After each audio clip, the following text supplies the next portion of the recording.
तपाईँले त exit poll गर्नु भने त लगभग तपाईँले गरे एक्जिट पोल त 100% मिल्यो। हुबहु नै मिल्यो। त्यसको कुरा मैले चाहिँ म त के छ भनेदेखि यो एक्जिट पोलका बारेमा मेरो चाहिँ पर्सेप्सन के भने एक्जिट पोल चाहिँ अलिकति चाहिँ गर्ने चिज हो भने जस्तो लाग्थ्यो। करिब 70 निर्वाचन क्षेत्रमा नेकपा एमाले र नेपाली काङ्ग्रेस अगाडि छ। कोही ठाउँमा सानो मारिदिन्छ, कोही ठाउँमा ठुलो मारिदिन्छ। जम्मा 10वटा ठाउँमा माओवादी अगाडि छ। जिल्लाको सिफारिस, प्रदेशको सिफारिस जस्तो यहाँले भन्नु त्यो प्रदेश त सिफारिसै गरेन, अनि त्यो आएका नाम पठाइदिएर भाग्यो त गर्यो। उसले आएका नामहरू पठाए, तर पनि के छ भने त्यो नामको बास्केट भन्दा हामी बाहिर गर्यौँ नि, सदन अवरुद्ध गरेका हौँ। ती त एड्रेस भइसक्यो अब थिएनन्। तर प्रश्न के हुन्छ भनेदेखि सधैँ संसदको अवरोध सङ्घर्षको एउटा तरिका हो। सरकारका प्रधानमन्त्री केपी शर्मा ओली तपाईँहरूको अध्यक्ष प्रधानमन्त्री भएको बेलामा नै त्यो पत्राचार गरिएको थियो। त त्यही नै अहिले अघि बढेको, अरू केही होइन भन्ने ढङ्गले जुन प्रचार भइरहेको छ नि। हामी दुईटा शक्तिशाली छिमेकी मित्र राष्ट्रको बिचमा छौँ, हामी भूपरिवेष्टित छौँ। यस्तो अवस्थामा हामीले लिने कुनै पनि निर्णयले, हामीले गर्ने कुनै पनि कामले एउटा कुनै पनि छिमेकीका जायज आकाङ्क्षाहरूलाई कुण्ठित गर्नु हुँदैन, त्यसमा ठेस लाग्ने काम गर्नु हुँदैन।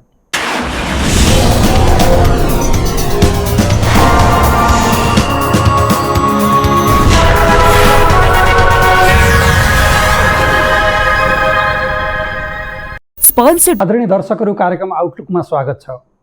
आज हामीले यस कार्यक्रममा देशमा अहिले तत्काल बहसमा चर्चामा रहेका केही दीर्घकालीन राजनैतिक सामरिक विषयहरू र सँगसँगै देशको मुलुकको अर्थतन्त्र, आर्थिक अवस्था कतातिर जाँदैछ भन्नेदेखि आसन्न आम निर्वाचन अथवा सङ्घीय निर्वाचनका सन्दर्भमा प्रमुख राजनीतिक दलहरूका बिचको सम्बन्ध र प्रतिस्पर्धा कस्तो होला भन्ने विषयमा कुरा गर्दैछौँ।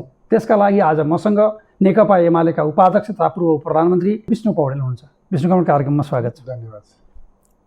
अहिले सबभन्दा चर्चा तपाईँसँग आर्थिक पाटोमा आउनुभन्दा जुन यो अमेरिकन स्टेट डिपार्टमेन्टसँग र स्टेटहरूसँग नेपालले मिलिट्री एलायन्स देखिने गरी पत्राचार गरेको कुरा एकाएक व्यापक चर्चा बहसमा आइरहेको छ र हरेक दिन नयाँ पत्राचारका घटना सार्वजनिक हुँदैछन्। र त्यसै सन्दर्भमा सबभन्दा पहिला 72 साल कार्तिकमा तत्कालीन सरकारका प्रधानमन्त्री केपी शर्मा ओली तपाईँहरूको अध्यक्ष प्रधानमन्त्री भएको बेलामा नै त्यो पत्राचार गरिएको थियो। त त्यही नै अहिले अघि बढेको, अरू केही होइन भन्ने ढङ्गले जुन प्रचार भइरहेको छ नि। यो तथ्यलाई छोप्ने कोसिस पनि भएको छ र जनतामा भ्रम सृजना गर्ने कोसिस भएको छ।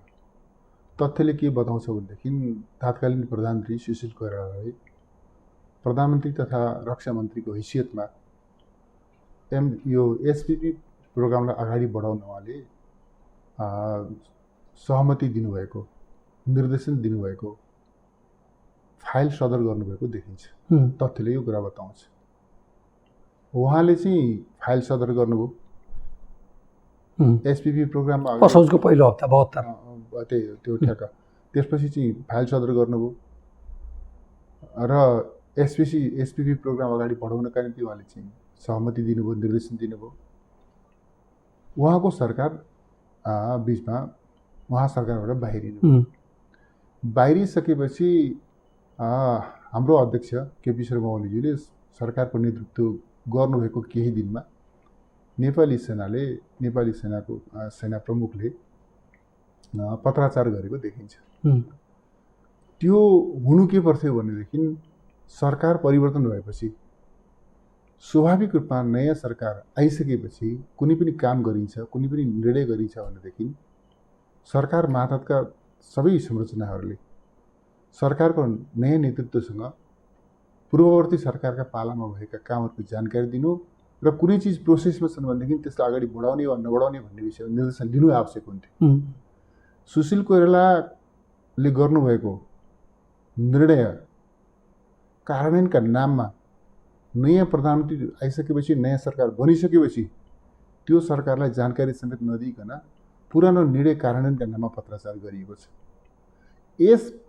त्यो चाहिँ एक ढङ्गले भन्नुहुन्छ भने सरकारको नेतृत्वप्रतिको चिटिङ हो। यो चिटिङ हो र यो अत्यन्तै सिरियस म्याटर हो, अत्यन्तै गम्भीर विषय हो। यो दोस्रो कुरा के छ भन्दाखेरि हाम्रो अध्यक्षलाई जसरी आरोपित गर्न खोजिएको छ यो व्यर्थको कुरा हो।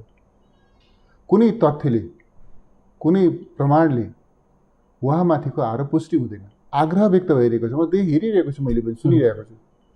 एउटा सस्तो आग्रह व्यक्त सरप्रष्ट पोखिएको देख्छु म आग्रह गर्न चाहन्छु, सरकारलाई भन्न चाहन्छु, यो एसपीपी प्रोग्रामसँग सम्बन्धित सबै प्रकारका पत्राचार, खास गरिकन स्टेट पार्टनरसिप प्रोग्रामका बारेमा नेपालका कुन कुन अथोरिटीहरूले, कुन कुन निकायहरूले, कुन कुन पदाधिकारीहरूले कहिले कहिले कुन कुन मितिमा के काम गरे त्यसको सतथ्य एउटा चाहिँ विवरण सहीपत्र सार्वजनिक गरियोस्, अविलम्ब गरियोस्, आजै गरियोस्। र यसरी चाहिँ के भनेदेखि देशप्रति, जनताप्रति उत्तरदायी, जवाफदेही, जिम्मेवार नेताहरूको चरित्र हत्या गर्ने काम बन्द गरियोस्, तथ्य सार्वजनिक गरियोस् र यो घटनाक्रममा को दोषी छ, को निर्दोष छ, जनताले नाङ्गो आँखाले थाहा पाउने परिस्थिति निर्माण होस् भन्ने म चाहन्छु। र त्यो परीक्षाको कसीमा नेकपा एमालेको अध्यक्ष केपी शर्मा ओली तात्कालीन प्रधानमन्त्रीको हैसियतमा उहाँले गर्नुभएका सबै कामहरूका निम्ति उहाँ जवाबदेही हुनुहुन्छ, नेकपा एमाले जवाबदेही छ। र म दाबीका साथ भन्न चाहन्छु, एसपीपीलाई अगाडि बढाउने सन्दर्भमा, एसपीपीलाई समर्थन गर्ने सन्दर्भमा नेकपा एमालेको तर्फबाट, नेकपा एमालेका अध्यक्ष केपी शर्मा ओलीजीले नेतृत्व गर्नुभएको सरकारका तर्फबाट अघिल्लो कार्यकालमा पनि र पछिल्लो कार्यकालमा पनि दुईचोटि प्रधानमन्त्री हुनुभएको छ। दुवै कार्यकालमा कुनै पनि प्रकारका गलत काम भएका छैनन्। बरु के भएको छ भनेदेखि दोस्रो कार्यकालमा एसपीपीलाई अगाडि बढाउने प्रयास त निरन्तर भइ नै रह्यो। दोस्रो कार्यकालमा के भएको, यसको यो समग्र पक्ष के हो भनेर अध्ययन गर्नका निम्ति परराष्ट्र सचिवको नेतृत्वमा एउटा कार्यदल बनाएर, टिम बनाएर त्यसले अध्ययन गर्ने क्रममा यो अगाडि बढ्न सक्दैन, बढाउनु हुँदैन भन्ने निष्कर्षमा पुगेको चाहिँ हामी पाउँछौँ।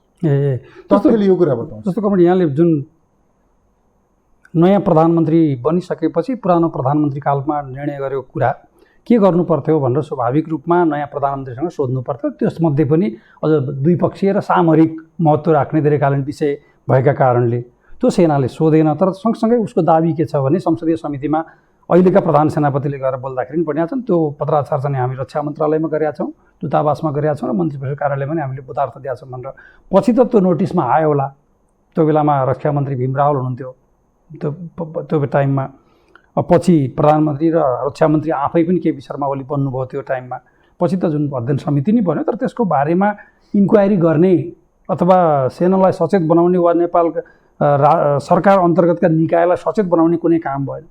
त मैले अघि पनि चर्चा गरेँ कि दोस्रो कार्यकालमा हाम्रो अध्यक्ष प्रधानमन्त्री हुनुभएको दोस्रो कार्यकालमा यो एसपीपीका बारेमा डिटेल अध्ययन गर्ने, कहाँ पुगेको छ त्यसलाई चाहिँ बुझ्ने, त्यसका कन्टेन्टहरू, त्यसका अन्तर्तत्त्वहरू के हुन् त्यसलाई विश्लेषण गर्ने, त्यसले हाम्रो राष्ट्रिय हितका निम्ति त्यो अनुकूल प्रतिकूल चाहिँ के छ विश्लेषण गर्ने र त्यसका आधारमा के गर्नुपर्छ भन्ने निष्कर्ष निकाल्ने प्रयोजनका लागि अघि पनि मैले भने परराष्ट्र सचिवको नेतृत्वमा टिम बन्यो र त्यसलाई अगाडि बढाउनु हुँदैन भन्ने निष्कर्ष अगाडि चाहिँ आयो। जस्तो आजका दिनमा एसपीपीकै प्रति नेकपा एमालेको स्ट्यान्ड के हो? यस प्रकारको सम्झौता कम्प्याक्ट एसपीपी सम्झौता खास गरिकन म अहिले चाहिँ यो विषयले यति ठुलो महत्त्व, यति ठुलो चर्चा, यति ठुलो चाहिँ यसले चाहिँ राष्ट्रिय बहसको विषय, सिङ्गो राष्ट्रको ध्यान आकर्षण गर्ने विषय किन हुन पुग्यो भनेदेखि यस बिचमा 6 पेजको एउटा चाहिँ मसौदा दस्तावेज प्रस्ताव सार्वजनिक भएको छ। त्यो मसौदा दस्तावेज मलाई के लाग्दछ भने त्यो कुनै एउटा व्यक्तिले कल्पना गरेको दस्तावेज हुन सक्दैन, उपन्यास लेखेको त होइन होला, यो कुनै निबन्ध लेखेको पनि होइन होला, यो त सचेतन ढङ्गले सुविचारी ढङ्गले तयार गरिएको डकुमेन्ट होला। त्यो डकुमेन्ट जब सार्वजनिक भयो त्यसमा जब हामी चाहिँ गहिरिएर हेर्छौँ कि त्यसमा त नेपालको राष्ट्रिय हित गम्भीर रूपमा राष्ट्रिय हितका विरुद्धका कन्टेन्टहरू छन्, छ्यापछ्याप्ती छन्। त्यो सम्झौतामा नेपाल पुग्ने हो भने नेपाल स्वतन्त्र राष्ट्र, सार्वभौम सत्ता सम्पन्न राष्ट्र भन्ने मान्यता खण्डित हुन्छ, नेपालको असंलग्न परराष्ट्र नीतिको त्यो मान्यता खण्डित हुन्छ र नेपाल कुनै पनि मुलुकसँग सैन्य गठबन्धनमा आबद्ध हुँदैन भन्ने हाम्रो जुन स्थापित मान्यता छ त्यो चिज खण्डित हुन्छ। त्यस कारणले त्यो अत्यन्तै घातक, अत्यन्तै हानिकारक त्यो चाहिँ विषयवस्तु छ त्यसमा। हामी यो एसपिपीको खिलाफमा छौँ। स्पष्ट भाषामा भन्दा यो एसपिपी नेपाल र नेपालीको हितका प्रतिकूल छ। यसलाई अगाडि बढाउने कुरा कल्पना पनि गर्न सकिँदैन। कुनै पनि देशभक्त नेपालीले असंलग्न परराष्ट्र नीतिमा विश्वास गर्ने, पञ्चशीलमा विश्वास गर्ने यो कुनै पनि नेपालीले यस्तो चाहिँ सम्झौतालाई समर्थन गर्ने, यसलाई अगाडि बढाउने कुरा कल्पना पनि गर्न सक्दैन। हामी यसको सख्त विरुद्धमा यो एसपिपीकै कुरामा आउँदाखेरि जुन अहिले यहाँले भन्नुभयो दस्तावेज जुन सार्वजनिक भयो मसौदा 10 हुँदै भनेर, त्यसले त नेपाल नै होइन भने जस्तो, नेपाल त हो तर यो सार्वभौमसत्ता सम्पन्न राज्य होइन, राष्ट्र होइन। र त्यो चाहिँ अमेरिकाले चाहेको बखत जे पनि गर्न मिल्ने, अमेरिकाले राइभलरी ठानेको शक्तिका बारेमा नेपालको भूमिलाई जसरी पनि प्रयोग गर्न पाउने, नेपालको भूमि के भनेदेखि लाई चाहिँ दुरुपयोग गरेर आफ्ना चाहिँ सामरिक उद्देश्य पुरा गर्ने, त्यसमा चाहिँ छन्। त्यो सँगसँगै जति बेला एमसिसी प्रकरण नेपालमा थियो सबभन्दा लामो बहस पनि भयो। त्यो बेलामा दुईवटा अति थिए। एउटा एमसिसीले विकासको साह्रै मुहानै फुट्छ भन्ने खालको, एउटा चाहिँ होइन एमसिसी आइहालेपछि त अमेरिकी सेना तुरुन्तै आइहाल्छ र नेपाल सिद्धि नै हाल्छ भन्ने, र अर्को होइन हामी विकास सहायता साझेदारी त लिँदैछौँ तर यसलाई चाहिँ विकास सहायता र साझेदारीको सीमासम्म हामीले उपयोग गर्नुपर्छ भन्ने। अन्ततः जसरी एमसिसी पास भयो संसदबाट, र त्यो बेलामा अमेरिकन स्वार्थ र अमेरिकीहरूका सन्देशहरू र सँगसँगै त्यसको काउन्टर गर्नका लागि अर्को छिमेकी शक्तिले देशले गरेका प्रतिक्रिया थिए, त्यसको पराकम्पनका रूपमा जुन एसपिपी यहाँ आइसक्दाखेरि साँच्चीकै यो एमसिसीदेखि यो एसपिपी र अझ आगामी दिनमा अझ के कुरा सार्वजनिक हुने हुन् वा के हत्खण्डा देखिने हुन्, यो देख्दाखेरि नेपालको भू राजनीति अब साँच्चीकै सङ्कटमा गयो, धकेलियो। नेपाललाई सङ्कटतर्फ धकेल्ने कोसिस भइरहेको छ भन्ने त कुनै लुकेको कुरा भएन। जे जस्ता घटनाक्रमहरू, जे जस्ता प्रयासहरू सतहमा पहिलेको जस्तो जो बौद्धिक विलास वा त्यो जस्तोको सीमामा रहेन। नेपाललाई सङ्कटतर्फ धकेल्ने कोसिस भइरहेको छ। नेपाललाई शक्ति राष्ट्रको स्वार्थका निम्ति दुरुपयोग गर्ने कोसिस भइरहेको छ भन्ने कुरा त कुनै लुकेको कुरा भएन, त्यो छर्लङ्गै छ। रह्यो सवाल एमसिसी र एसपिपीका बिचको अन्तर सम्बन्धका विषयमा, यद्यपि सर्फेसमा हेर्दा धेरै कुरा केही देखिएको छैन होला, तर चाहिँ यसका अन्तर सम्बन्ध के हुन्, अन्तर्यहरू के हुन् भन्ने पनि स्वाभाविक रूपमा समयक्रममा अध्ययन हुँदै जाला, यसका सच्याहरू पनि उद्घाटित हुँदै जालान्। जस्तो त्यस कारण अर्को तपाईँहरूले पार्लियामेन्टमा बोल्दाखेरि यो घटना त भर्खर आयो। सुरुदेखि यो सरकार जति बेला अस्ति संसदको तपाईँहरूको अवरोध खोल्नु हो, त्यसपछि बोल्दाखेरि नेपाल सरकारले, यो वर्तमान गठबन्धन सरकारले विदेश नीतिमा गम्भीर प्रकारको विचलन देखा पर्यो र यसले बेइमानी गर्यो भन्नु, त त्यति धेरै डिटेल व्याख्या गर्नुभएको छैन। जस्तो चीनका विषयमा, भारतका विषयमा वा पश्चिमा संसारसँगको विषयका बारेमा कहाँनिर चाहिँ बढ्ता विचलन देख्नुभयो? खास गरिकन हामी असंलग्न परराष्ट्र नीतिमा विश्वास गर्ने हो, हामी पञ्चशीलमा विश्वास गर्ने हो। हाम्रो भूराजनीतिक अवस्थिति जे छ, हामी दुईटा शक्तिशाली छिमेकी मित्र राष्ट्रको बिचमा छौँ, हामी भूपरिवेष्टित छौँ। यस्तो अवस्थामा हामीले लिने कुनै पनि निर्णयले, हामीले गर्ने कुनै पनि कामले एउटा कुनै पनि छिमेकीका जायज आकाङ्क्षाहरूलाई कुण्ठित गर्नु हुँदैन, त्यसमा ठेस लाग्ने काम गर्नु हुँदैन। हामी एउटा छिमेकीको के भनेदेखि काखमा बस्ने र अर्कोका विरुद्ध उभिने त्यस्तो गल्ती पनि गर्नु हुँदैन। एउटालाई चिडाउने र अर्कोलाई चाहिँ के भनेदेखि साथ लिने त्यो कोसिस पनि गर्नु हुँदैन। हामी कम्प्लिटली एउटा चाहिँ स्वतन्त्र स्वाधीन राष्ट्रका हैसियतले यो जुन प्रकारको हाम्रो चाहिँ अवस्थिति छ नेपालको, यो अवस्थितिलाई हेक्का राखेर हामी सन्तुलित सम्बन्धमा विश्वास गर्नुपर्छ। तर पछिल्ला दिनहरूमा के आइरहेको छ, घटनाक्रमहरू के आइरहेको छ भन्दाखेरि खास गरिकन यो चाहिँ अनुदानको सन्दर्भमा, ऋणका सन्दर्भमा सेलेक्टिभ हुने, अमुक देशको ऋण चाहिँ लिन्छौँ, अमुक देशको लिन्नौँ, अमुकको चाहिँ ठिक छ, अमुकको ठिक छैन भने जस्तो खालको, कि नेपालले अब चाहिँ अनुदान मात्रै लिने, ऋण नलिने खालको चाहिँ त्यो निष्कर्षमा नेपाल पुगेको हो। त्यो निष्कर्ष त्यो चाहिँ स्ट्रेन्थ हामीले गेन गरिसकेका हौँ। अब हामी अनुदान लिन्छौँ, ऋण लिँदैनौँ भन्ने ठाउँमा पुगेका हौँ। ऋण लिन्छौँ भने हामी ऋण लिँदा हाम्रो आवश्यकताको आधारमा, हाम्रा प्राथमिकताको आधारमा ऋण लिने हो। हामीलाई मान्य हुने शर्तमा ऋण लिने हो।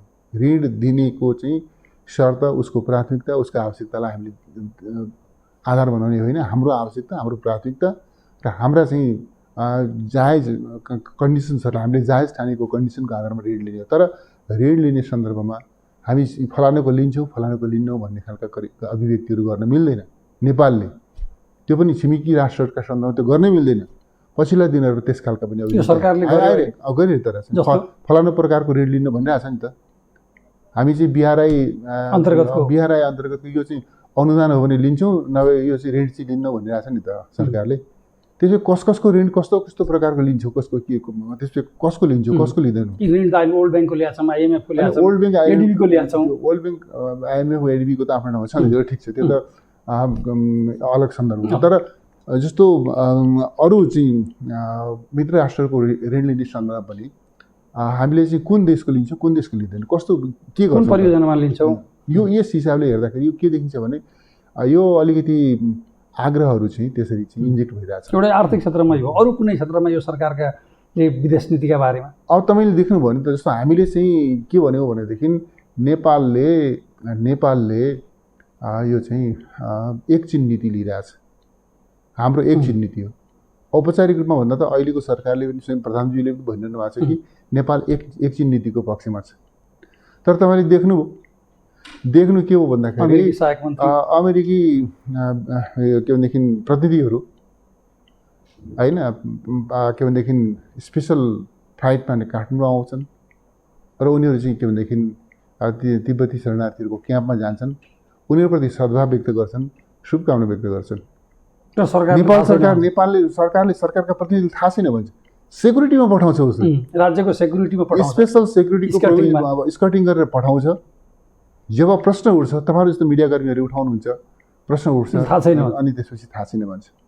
यस्ता अनगिन्ती यसले के चाहिँ गर्छ भनेदेखि नेपाललाई छिमेकी हामीले दुई छिमेकी मित्र राष्ट्रहरूसँग अत्यन्तै सन्तुलित सम्बन्ध राख्न जरुरी छ।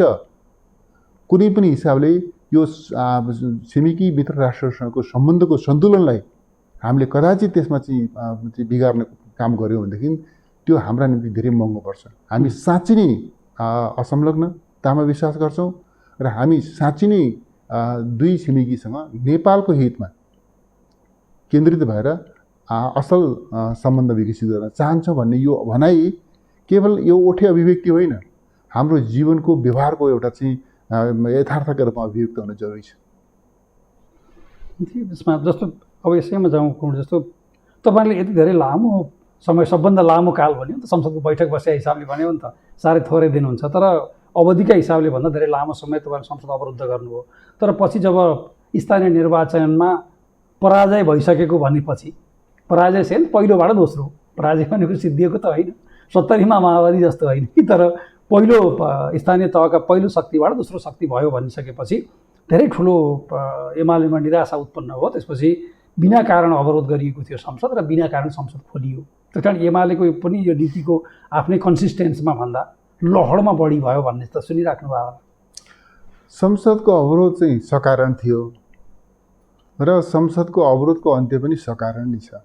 जस्तो सकारण किन छ भन्दाखेरि हामीले जस्तो खालको परिस्थिति निर्माण गरियो, सरेआम संविधानका व्यवस्थाका बरखिलाफ, कानुनको व्यवस्थाको बरखिलाफ एउटा दल विशेषलाई विभाजित गर्ने एउटा गलत जस्तो प्रकारको हद पनि गलत मनसाय राखेर जस्ता खालका कर्म कुकर्महरू गरियो, त्यसको नेकपा एमाले जस्तो जिम्मेवार प्रतिपक्षले सशक्त ढङ्गले प्रतिवाद गर्नु पर्थ्यो। हामीले त्यही धर्म निर्वाह गरेको सशक्त प्रतिपक्षको संविधानका बरखिलाफ, कानुनका बरखिलाफ मुलुकको एउटा जिम्मेवार दल, मुलुकको प्रमुख राजनीतिक दललाई विभाजित गर्ने दूषित मनसायले जे जस्ता कुकर्महरू गरियो, त्यसको सशक्त प्रतिवाद गर्ने प्रयोजनका निम्ति हामीले सदन अवरुद्ध गरेका हौँ। ती त एड्रेस भइसक्यो अब थिएनन्। तर प्रश्न के हुन्छ भनेदेखि सधैँ संसदको अवरोध सङ्घर्षको एउटा तरिका हो, सधैँ एउटै तरिका अवलम्बन गर्नुपर्छ भन्ने छैन। हामी जुन उद्देश्य, जुन माग, जुन मुद्दा, जुन विषय लिएर संसदको अवरोध गरेका थियौँ, ती माग, ती मुद्दा र ती विषयहरू अहिले पनि हाम्रा चाहिँ विषयहरू जायज छन्। हामीले गरेको के मात्रै हो भने संसदीय सङ्घर्षको तरिका बदलेको मात्रै हो।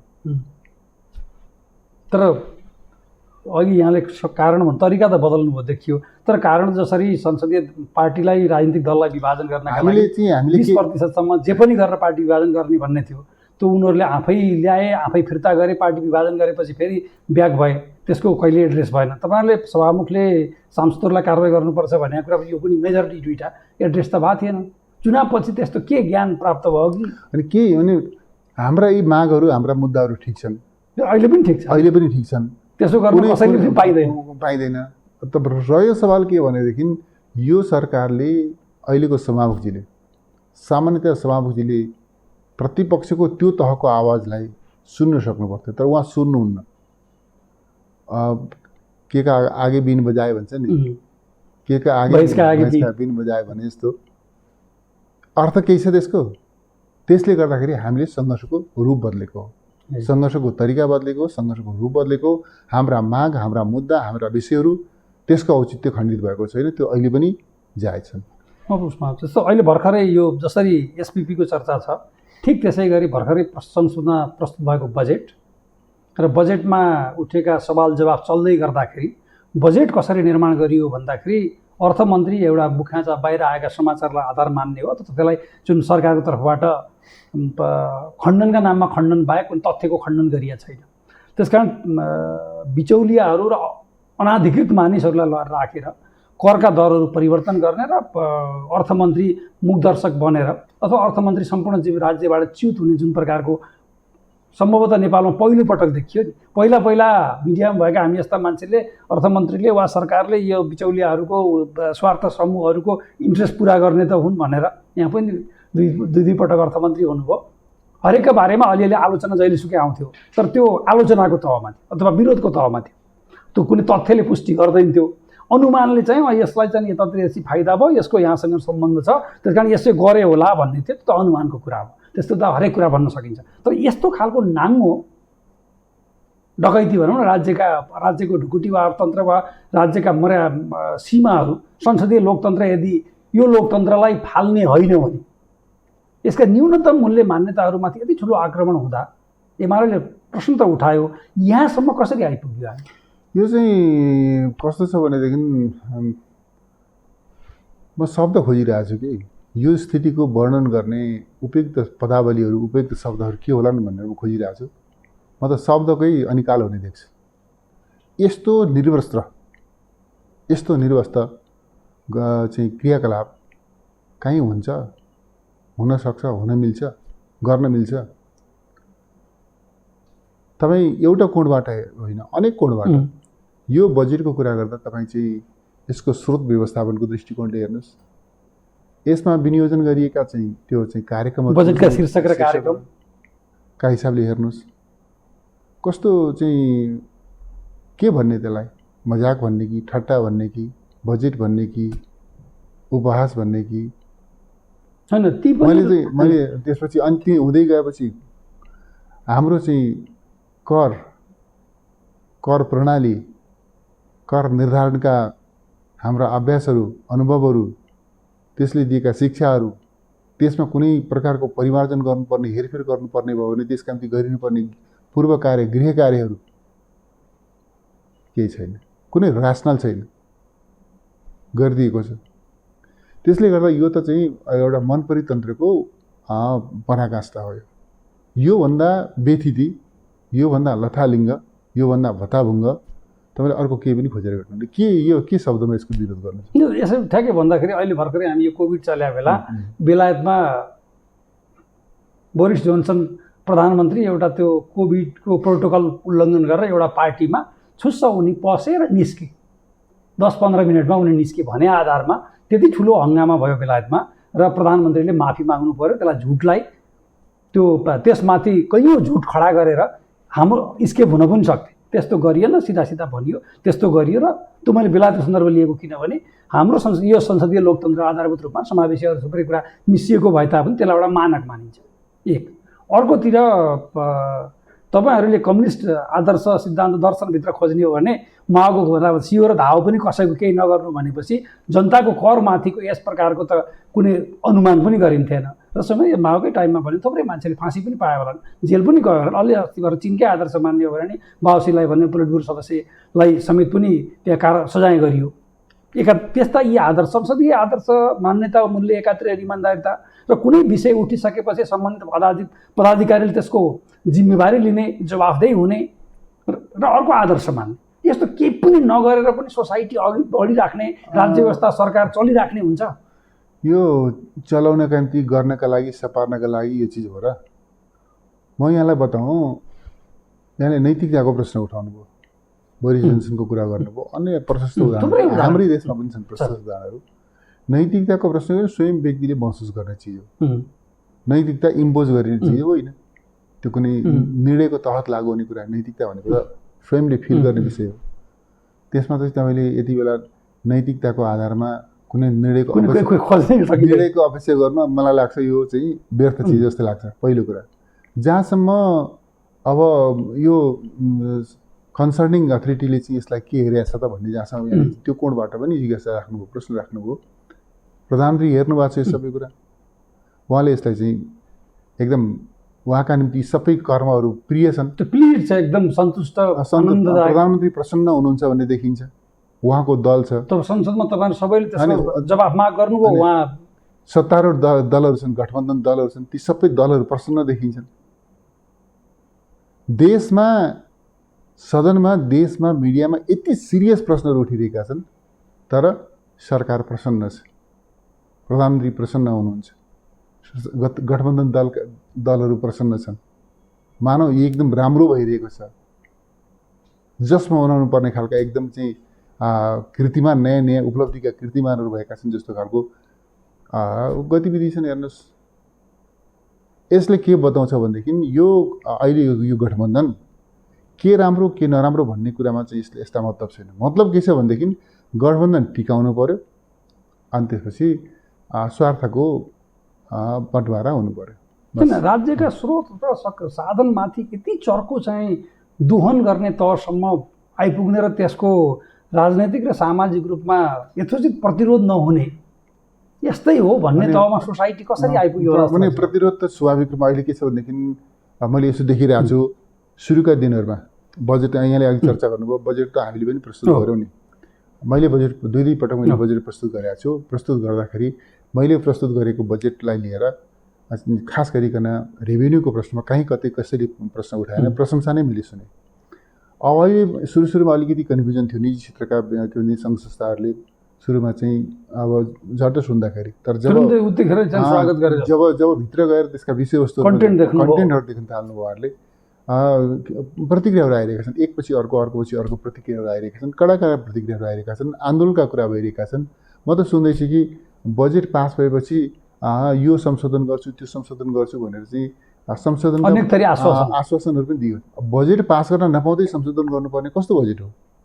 करका दरहरू यो बजेट पास हुँदा नहुँदै संशोधन गर्छु भनेर भन्नुपर्ने कस्तो चिज ल्याइएको रहेछ त भन्ने कुरा त देखिएको छ।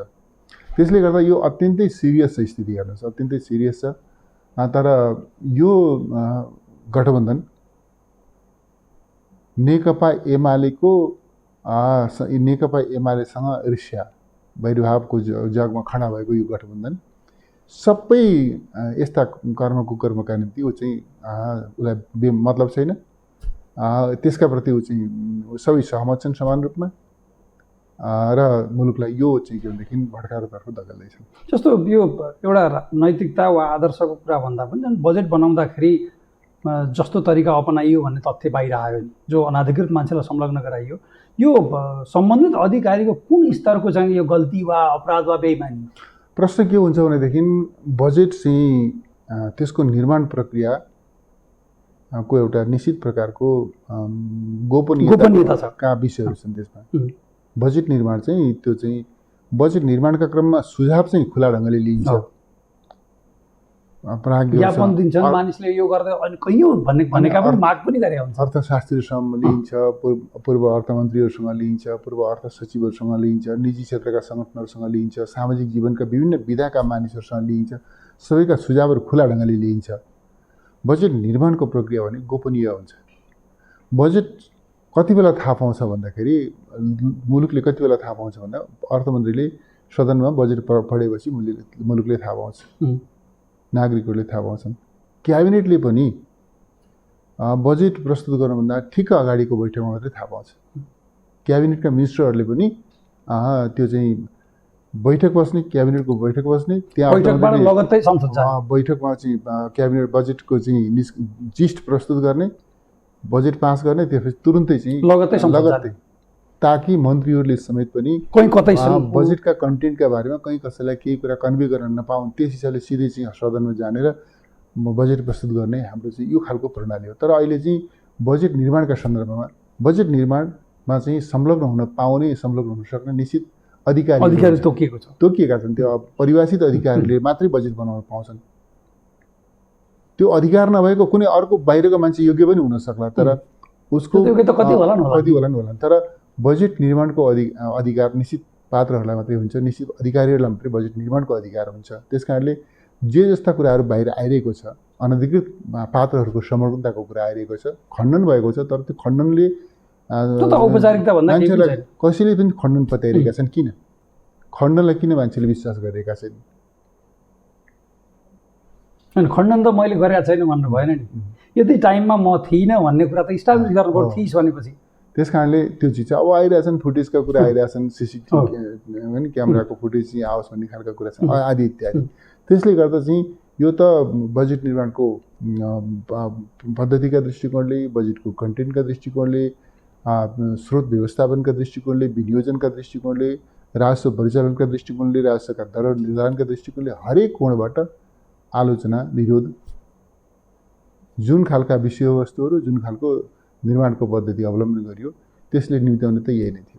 यी जुन घटनाक्रमको हामी चर्चा गऱ्यौँ, यी घटनाक्रमहरूको प्रमुख प्रतिपक्षका हिसाबले यसलाई इस्टाब्लिस गरेर एमालेलाई राजनीतिक रूपमा कति फाइदा हुन्छ? हामीले चाहिँ यसलाई एमालेको निमित्त लाभ हानिको हिसाबले भन्दा पनि एउटा जिम्मेवार प्रतिपक्षको हैसियतले हामीले चाहिँ सदनमा आवाज उठाएका छौँ, सशक्त ढङ्गले उठाएका छौँ, पर्याप्त समय लिएर उठाएका छौँ। तर के छ भनेदेखि यस्तो चाहिँ त्यो भनौँ न प्रतिपक्षको आवाजप्रति जुन खालको चाहिँ इरेस्पोन्सिबल अनुत्तरदायी प्रवृत्ति देखिएको छ, यो मुलुकका निम्ति चिन्ताको कुरा हो।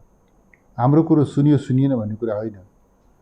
जिम्मेवार प्रतिपक्षले, संसदको सबैभन्दा ठुलो दलले जो अहिले जिम्मेवार प्रतिपक्षको भूमिकामा छ, उसले उठाएका र लोकले महसुस गरेको, हामीले मात्रै उठाएको कुरा छैन नि, सिङ्गो राष्ट्रले महसुस गरेको उठाइरहेका छौँ हामीले। यसप्रति चाहिँ यो खालको अनुत्तरदायी रेस्पोन्स हामीले चाहिँ देखिरहेका छौँ। कुनले ठिकै भन्नु, जस्तो केपी ओलीको सरकार र हामी जस्तो बाहिर बसेका मान्छेले महसुस गर्दाखेरि अहिले यो गठबन्धनवाला सरकारका बिचमा एउटा आधारभूत रूपमा फरक छ। तपाईँहरूको सन्दर्भमा त धेरै कुरा होला। केपी ओली नेतृत्वको सरकारको बेलामा मिडियाबाट, समाजबाट, सिभिल सोसाइटीबाट कुनै प्रश्न उठ्यो भने त्यसको जवाफ थियो, रियाक्सन हुन्थ्यो, र त्यो बेलाको सरकार रियाक्टिभ थियो, मतलब रेस्पोन्स थियो। रेस्पोन्स भएपछि डिस्कोर्स व्यापक थियो। त्यस कारणले केपी ओलीको बारेमा व्यापक रूपमा आलोचना पनि भयो, दोहोरो छलफल पनि भयो। तर यो सरकारको बारेमा त जेसुकै लेखे पनि, जेसुकै भने पनि, जेसुकै बोले पनि, पार्लियामेन्टमा बोले पनि कुनै जवाफ पनि नदिइराख्नु पर्ने, दिनुपर्ने जिम्मेवारी नै, जवाफदेही पनि नभएपछि त सोसाइटी त डल। 3 घन्टाको प्रश्नको 30 सेकेन्डको जवाफ, 3 मिनटको जवाफ, 30 सेकेन्डमा, 3 मिनटको, 30 सेकेन्ड त अलि धेरै छोटो भनेको अरे मैले होइन। 3 मिनटमा प्रश्न 3 घन्टाको छ, जवाफ 3 मिनटको छ। भनेपछि यो पोलिटिकल यस्तो डलनेस को बारेमा एमाले यथोचित जुन जागरण चलाउनु पर्छ नि, त किन एमाले कहीँ कतै चुक्दैछ? चुकेको छैन, एमाले चुकेको छैन। बरु हामीलाई के महसुस भएको छ भनेदेखि हाम्रो विरोध चाहिँ पर्याप्त भएको छैन। जति हामीले गरेका छौँ यो यतिले पुगेन कि, किनभने त जस्तो के हुन्छ नि, बिरामीलाई डक्टरले एन्टिबायोटिक लेख्छ नि सुरुमा, त्यो एन्टिबायोटिक त्यसको लो डोजको अथवा त्यसले पुगेन भन्ने चाहिँ हुन्छ नि, त्यसपछि उसले कोर्स अर्को औषधि चेन्ज गर्छ नि। हामीले चाहिँ पनि गर्नुपर्ने प्रतिपक्षीय धर्मनिर्वाह गरेका छौँ, जिम्मेवारी पुरा गरेका छौँ, तर त्यसको नतिजा आइरहेको छैन। किनभनेदेखि यो यति चाहिँ यो ज्यात्रो छ, यो सरकार ज्यात्रो छ कि बेसरोकार छ? ज्यात्रो पनि छ, यस्ता कुनै सरकार ज्यात्रो भयो पनि कहीँ रियाक्सन त्यस्तो के छैन, रियाक्सन कुनै मतलबै छैन। भन्नुको के अर्थ, बोलोस् नबोलोस्, जे भन्नुहोस् नभन्नुहोस्, के मतलब के भन्ने मतलब छैन। म पछि त्यसमा आउँछु। अब चुनावमा जाउँ। तपाईँहरू चाहिँ यो भर्खर चलेका कुरामा चर्चा गऱ्यौँ कि यो स्थानीय निर्वाचनलाई जसरी तपाईँहरूले जनमत सङ्ग्रह, तपाईँहरूको पार्टीका अध्यक्षले सायद प्रतिवेदन पनि कतै परेको छ, अन्तिम बैठकको कतै कि यो निर्वाचन सामान्य जस्तो निर्वाचन छैन र यो एक प्रकारले चाहिँ जनमत सङ्ग्रहको रूपमा यसलाई हामीले गर्दैछौँ र यसमा जाँदैछौँ भनियो र जुन तपाईँहरूले जितेर पहिलो दल बन्छौँ स्थानीय तहमा भनेर भन्नुभएको थियो त्यसको ठिक तपाईँहरूको चाहना प्रचारभन्दा ठिक उल्टो रिजल्ट आयो। उल्टो अहिले मैले भने जस्तै पहिलोबाट दोस्रो भयो, तर पहिला व्यापक हल्लाखल्ला भएको हुनाले त्यसको उल्टो रिजल्ट आयो। त्यसपछि तपाईँहरू अलि बढ्दै निराश हुनुभयो? हामी निराश हुने प्रश्न पनि आउँदैन, निराश भएका पनि छैनौँ। बरु के छ भन्दाखेरि नतिजाको एउटा चाहिँ डिस्टोर्सन भइरहेछ। मैले के देख्छु भनेदेखि मतको हिसाबले नेकपा एमाले आज पनि मुलुकको पहिलो पार्टी हो। सिट र मत दुईटा चिज निर्वाचनको परिणाम हेरिरहँदाखेरि त्यसको विश्लेषण गर्दा दुईटा चिजलाई सँगै राखेर हेर्नुपर्छ। सिट सङ्ख्यामा कस्तो नतिजा देखियो, मत सङ्ख्यामा कस्तो नतिजा देखियो। अहिले सिट सङ्ख्याको चाहिँ चर्चा हुन्छ, मत सङ्ख्याको चर्चा हुँदैन। सामान्यतया मानक त्यही हुन्छ। अब कुरा के छ भनेदेखि अहिले चाहिँ भएको के छ भन्दाखेरि सिटको सङ्ख्याका हिसाबले चाहिँ हामी अलिकति पछाडि पऱ्यौँ, दोस्रो भयौँ। यो सत्य हो, दोस्रो भयौँ। एकदमै एमाले पराजित भयो, सकियो भन्ने कुरा त त्यो त न तथ्य हो त्यस्तो न त्यो सम्भव छ। तर कुरा सिट सङ्ख्याका हिसाबले हामी के दोस्रो भयौँ, तर मत सङ्ख्याका हिसाबले हामी पहिलो छौँ। यो तथ्यलाई हामीले बिर्सनु हुँदैन। र सिट सङ्ख्यामा हामी दोस्रो कसरी भयौँ त भन्दाखेरि 3-4वटा कारणहरू छन् यसमा। पहिलो कुरो त हाम्रो एमाले यस्तो एउटा शक्ति यो देशमा रहेछ भन्ने कुरा सबले महसुस गरे कि एमाले भन्ने पार्टीका विरुद्धमा एक्लै चुनाव लड्न सकिन्न, एक्लै लडेर परास्त गर्न सकिन्न। देशको सर्वाधिक शक्तिशाली पार्टी एमाले हो। यदि योसँग चुनाव लड्नु मात्रै छ भने पनि मिलेर लड्नुपर्छ। त्यो तत्त्वबोध यो गठबन्धनलाई भयो। एमाले नामको राजनीतिक पार्टीसँग एक्लै चुनाव लड्न सकिन्न, चुनाव लड्नका निम्ति मात्रै पनि हामी आपसमा गठबन्धन गर्नु जरुरी छ भन्ने त्यो निष्कर्षका साथ गठबन्धन आयो। अनि त्यो तत्त्वबोध भयो कि तपाईँहरूले त्यहाँ धकेलिदिनु भयो यिनीहरूलाई? अब धकेल्ने राजनीतिमा हेर्नुहोस् के छ भनेदेखि राजनीतिमा हरेकले आफ्नो पोजिसन आफैले तय गर्ने हो। कसैले धकेलिदिएर कसैले तानिदिएर पोजिसन तय गर्ने त होइन, तानिदिएर बनाउने पनि होइन, धकेलिदिएर चाहिँ पुग्ने पनि होइन। उहाँहरू त्यो ठाउँ पुग्नुभयो। एमालेको उपस्थितिको भएले यसको चाहिँ राष्ट्रिय राजनीतिमा यसको जुन हैसियत छ त्यसको भयबाट उहाँहरू त्यो ठाउँ पुग्नुभयो। त्यो गठबन्धनका क्रममा उहाँले सिट मत आदान प्रदान जसरी गर्नुभयो त्यो मत आदान प्रदानको प्रभाव स्वाभाविक रूपमा निर्वाचनको नतिजामा खास गरी सिट सङ्ख्यामा त्यसमा केही न केही परेकै छ। त्यो चाहिँ हामीले नदेख्ने कुरा भएन। दोस्रो कुरो के छ भनेदेखि त्यतिमा मात्रै उहाँहरू सीमित रहनु भएन। राज्य शक्तिको पनि चरम दुरुपयोग भएको छ। गोली चलेको छ, मान्छे मरेका छन्, मतदाताहरूलाई मतदानको अधिकारबाट वञ्चित गरेको छ, मतगणना स्थलमा चाहिँ गरेको। तर यो अचम्मको कुरा हरेक क्यान्डिडेटले एउटा वारिस राख्न पाउनुपर्नेमा हरेक दलका वारिस राख्ने सम्मका कामहरू गरिए। गठबन्धनले एउटा उम्मेदवार अघि सार्यो भने त्यही उम्मेदवारको एउटा वारिस त्यो उम्मेदवारका लागि 5वटा मतदान प्रतिनिधि अथवा मतगणना प्रतिनिधि एउटै हुन्छ नि त। तर होइन, हामी त 5 दल छौँ, 6 दल छौँ, हामीलाई 6वटा चाहिन्छ भने 6वटा राख्न छ। यस्ता अनेक चिजहरू भए र यो नतिजा आएको छ। त म त यहाँलाई के बताउँ भन्दाखेरि हामी चाहिँ यो नतिजाको सूक्ष्म विश्लेषण गरेका छौँ र यो नतिजाबाट हामीले निकालेको निष्कर्ष के हो भने एमालेलाई समाप्त गर्ने, एमालेलाई धुलो चटाउने, एमालेलाई उच्छेद गर्ने जुन ऐलान साथीले गर्नुभएको थियो उहाँहरू बिचरा त्यो ऐलान यत्रो महागठबन्धन गर्दा पनि दृश्य अदृश्य सबै प्रकारको ताकतलाई एकताबद्ध गर्दा पनि एमालेलाई उच्छेद गर्ने होइन, एमालेलाई पहिलो हुनबाट उहाँले रोक्न सक्नु भएन मत सङ्ख्याको हिसाबले। तर यस्तो धुलो चटाउने यस्तो भन्दाखेरि मैले अघि अलिअलि सङ्केत गर्दै थिएँ। त्यो त जेठ 30 गते लुतो फाल्ने दिन हो, त्यो दिनमा सबै सिद्धिन्छन्, यो त्यस पछाडि यस्तो हुन्छ, हामी सबभन्दा ठुलो भएर सिंहदरबार आउँछन्, यी सबै चलेका थिए। यी सबै चलेका थिए, विभिन्न बिम्बहरूको प्रयोग हुन्छ, बिम्ब प्रयोग हुन्छ। तर जसरी एमाले जस्तो पार्टीले, यति जिम्मेवार पार्टीले स्थानीय निर्वाचनलाई जनमत सङ्ग्रहको रूपमा तपाईँले सैद्धान्तिक रूपमा प्रचार गर्नुभयो नि, त्यो कति ठिक थियो? यस्तो छ कुरा के छ भनेदेखि त्यसलाई हामीले कुन अर्थमा बुझेको भने एमाले भर्सेस अरू, एमाले भर्सेस गठबन्धन यो चाहिँ के छ भनेदेखि नेपालको राजनीतिक भविष्यका निम्ति एउटा धेरै एउटा महत्त्वपूर्ण हामी सङ्ग्राममा लोकतान्त्रिक सङ्ग्राम भन्नु मत जाँच्ने त्यो मानकमा सङ्ग्राममा हामी जाँदैछौँ। यसको महत्त्वलाई हामी त्यही रूपमा लिनुपर्छ भन्ने अर्थमा हामी त्यो कुरा भन्ने हो। त्यो ठिक यस्तै गर्दाखेरि हेर्नुहोस् अहिले सबै मान्छेले आलोचना के गर्छन् भने केपी ओली, शेरबहादुर र प्रचण्ड यी तीनजनाले स्थानीय निर्वाचनलाई स्थानीय हुनै दिएनन्। स्थानीय निर्वाचनको सम्पूर्ण प्रचार प्रसार सम्पूर्ण रूपमा हाइज्याक गरे र अरू कोही पनि सुनिएनन् स्थानीय एजेन्डाको बारेमा। रियालिटी फेरि स्थानीय एजेन्डाको बारेमा एउटा त टाइम पनि छोटो थियो पहिलेभन्दा, तर कुनै बहस भएन। बहस के भयो भने संसद विघटन गर्ने के जाति अनि यो गठबन्धन बनाउने प्रमादेशी, संसद विघटन गर्ने प्रतिगामी, यस्तै यस्तै वरिपरि अझ पछिल्लो समयमा हुँदा त अब गाली शास्त्रमा प्रयोग भएर वेस्टर्न भाषामा भनियो भने हेट स्पिचको तहमा हाम्रो पोलिटिक्स झऱ्यो। यो तहमा यति धेरै जिम्मेवार राजनीतिक दलहरू, पार्टीहरू आइपुग्नुमा कमजोरी के हो, समस्या? अनि यो चाहिँ खास गरी यो सोसाइटी कसैले राम्रो मानेन। जस्तो गठबन्धनको पृष्ठभूमि जे छ, जस्तो पृष्ठभूमिका साथ पृष्ठभूमि गठबन्धन बन्यो, गठबन्धनले जे जस्तो चाहिँ छाँट छन्द भावभङ्गीमा प्रदर्शित गरिरहेको थियो, त्यसले के देखाउँदै थियो भनेदेखि र जसरी चाहिँ भनौँ न यो सरकार स्वयं जसरी बन्यो, अदालतले यो त कुनै लुकेको कुरा भएन नि। हाम्रो संविधानले के भन्छ भने सरकार बनाउने र सरकार बदल्ने अधिकार, सम्पूर्ण अधिकार संसदलाई छ, केवल संसदलाई छ। तर यो सरकार त संसदले बनाएको त होइन, अदालतबाट भयो। सरकारले संसदले बनाएको होइन, अदालतको परमादेशबाट बन्यो।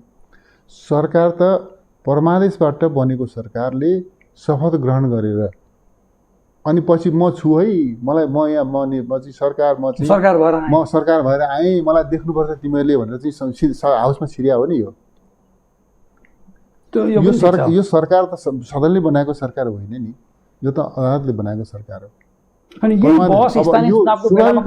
कुरा के थियो भनेदेखि यो सरकार गठनको पृष्ठभूमिले गर्दाखेरि यो स्थानीय निर्वाचनमा पनि यो चाहिँ सरकार गठनको सन्दर्भ, सरकार परिवर्तनका सन्दर्भ, यसबिचमा यो चाहिँ दल विभाजनका सन्दर्भ, यी अब चिजहरूले चाहिँ यो चाहिँ महत्त्व पाए यो स्थानीय निर्वाचनमा। अब स्थानीय निर्वाचन पनि कुनै न कुनै रूपमा एउटा राजनीतिक पार्टीहरूको राष्ट्रिय निर्वाचनको अङ्ग त हो, तर एजेन्डाका हिसाबले स्थानीय सरकार जी भने हामीले चाहिँ के गर्यौँ भने दुईटा चिज गर्यौँ। एउटा राष्ट्रिय सन्दर्भ हेर्नुहोस् है साथीहरू हो, मतदाताहरू हो, राष्ट्रलाई यस ढङ्गले सङ्कटतर्फ ढकेल्ने कोसिस गरिँदैछ। त्यस कारणले एमाले र यसका सोचहरूलाई राष्ट्रिय राजनीतिको केन्द्र भागमा स्थापित गर्न सकिएन भनेदेखि देश दुर्घटनामा जान्छ भन्ने कोणबाट हामीले सन्दर्भ राष्ट्रिय प्रसङ्गहरू स्मरण गऱ्यौँ र सँगसँगै हामीले स्थानीय माग मुद्दाहरूलाई पनि गऱ्यौँ। जस्तो हामीले त एउटा घोषणापत्र नै तयार गऱ्यौँ, स्थानीय तहले गर्नुपर्ने कामहरूका सन्दर्भबाट जनरल घोषणापत्र। दोस्रो चाहिँ प्रत्येक पालिकाका आफ्ना आफ्ना अलग अलग प्रतिबद्धताहरू, यसरी हामी त्यो चिज लिएर गएको। तर अलिकति राष्ट्रिय सन्दर्भले अलिकति हाइलाइट त पाएको हो यहाँले भने जस्तो। तर यही निर्वाचनमा अर्को नेकपा एमालेको साङ्गठनिक जीवनलाई भन्यो भने 48 सालमा जब 47 साल जेठ सायद त 5 गते हो क्या, मदन भण्डारी प्रवक्ताको रूपमा टुँडिखेलको खुला मञ्चमा आएदेखि नेकपा एमाले सहर छाड्नु परेन। सहरले र खास गरी मध्यमवर्गीय जनमतले यसलाई सजिलै स्वीकार गर्यो र पछि झन् 51 सालमा सरकार बनिसकेपछि त यो सरकार नै सबभन्दा हाम्रो नजिकको जो सरकार हो जस्तो महसुस गरेर तपाईँहरूको ठुला ठुला सहरहरूमा वर्चस्व थियो। जनमत परीक्षणका हिसाबले पहिलोपटक ठुला सहरहरूबाट तपाईँहरूको जनमत घट्यो र तपाईँहरू पराजित हुनु। यसले आगामी दिनको निर्वाचनका बेलालाई के सन्देश दिन्छ? नेकपा एमाले यदि तपाईँ अलग अलग दलका रूपमा मूल्याङ्कन गर्नुहुन्छ भने गठबन्धनलाई तपाईँ एउटा पार्टी मान्नुहुन्छ कि 5वटा पार्टी मान्नुहुन्छ? एउटा फन्डामेन्टल प्रश्न हो। यदि गठबन्धनलाई तपाईँ 5वटा पार्टी मान्नुहुन्छ भने सम्पूर्ण सहरहरूमा सबभन्दा प्रमुख पार्टी एमाले नै हो। दल विशेषको मतलाई अलग अलग राखेर विश्लेषण गर्नु न तपाईँ। एमाले प्राप्त गरेको मत, काङ्ग्रेसले प्राप्त गरेको मत, माओवादी परिणाम जस्तो ठिक छ, म काठमाडौँमा भन्यो भने अघिल्लो पटक नै र अहिले सेम अवस्था, काठमाडौँ पनि थोरै राखौँला। यदि दल विशेषको मतलाई आधार मानेर हेर्ने भने, दल विशेषको मतलाई आधार मानेर हेर्ने भने सहरको जनमत एमालेको पक्षमा, अधिकांश सहरको मुख्य राजनीतिक पार्टी एमाले नै हो आज पनि।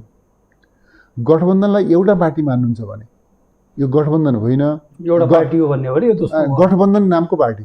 गठबन्धन नामको नेपाली काङ्ग्रेस छैन, माओवादी पनि छैन, अर्को पनि छैन, अर्को पनि छैन, एउटा पार्टी छ, त्यो पार्टीको नाम गठबन्धन, नेपाल गठबन्धन दल भन्ने कि अथवा के भन्ने अर्को चाहिँ त्यो गठबन्धन एउटा पार्टी मान्यो भने हामी सहरी क्षेत्रमा कतिपय सहरी क्षेत्रमा हामी दोस्रो भएका छौँ, यो सत्य हो।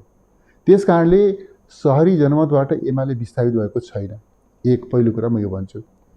दोस्रो कुरो के छ भन्दाखेरि यो निर्वाचन एउटा निर्वाचन हो। योभन्दा पहिला पनि निर्वाचन भएको थियो र योभन्दा पछि पनि निर्वाचन हुन्छ।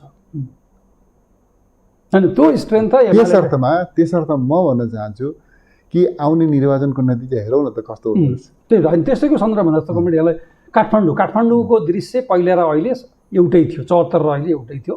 पोखराको दृश्य 74 र अहिले एउटै थियो र यहाँकै गृहपालिका रहेको बुटोलको दृश्य पनि पहिला र अहिले एउटै थियो। त्यो तीनवटैमा पहिला एमाले शानदार रूपमा जित्यो।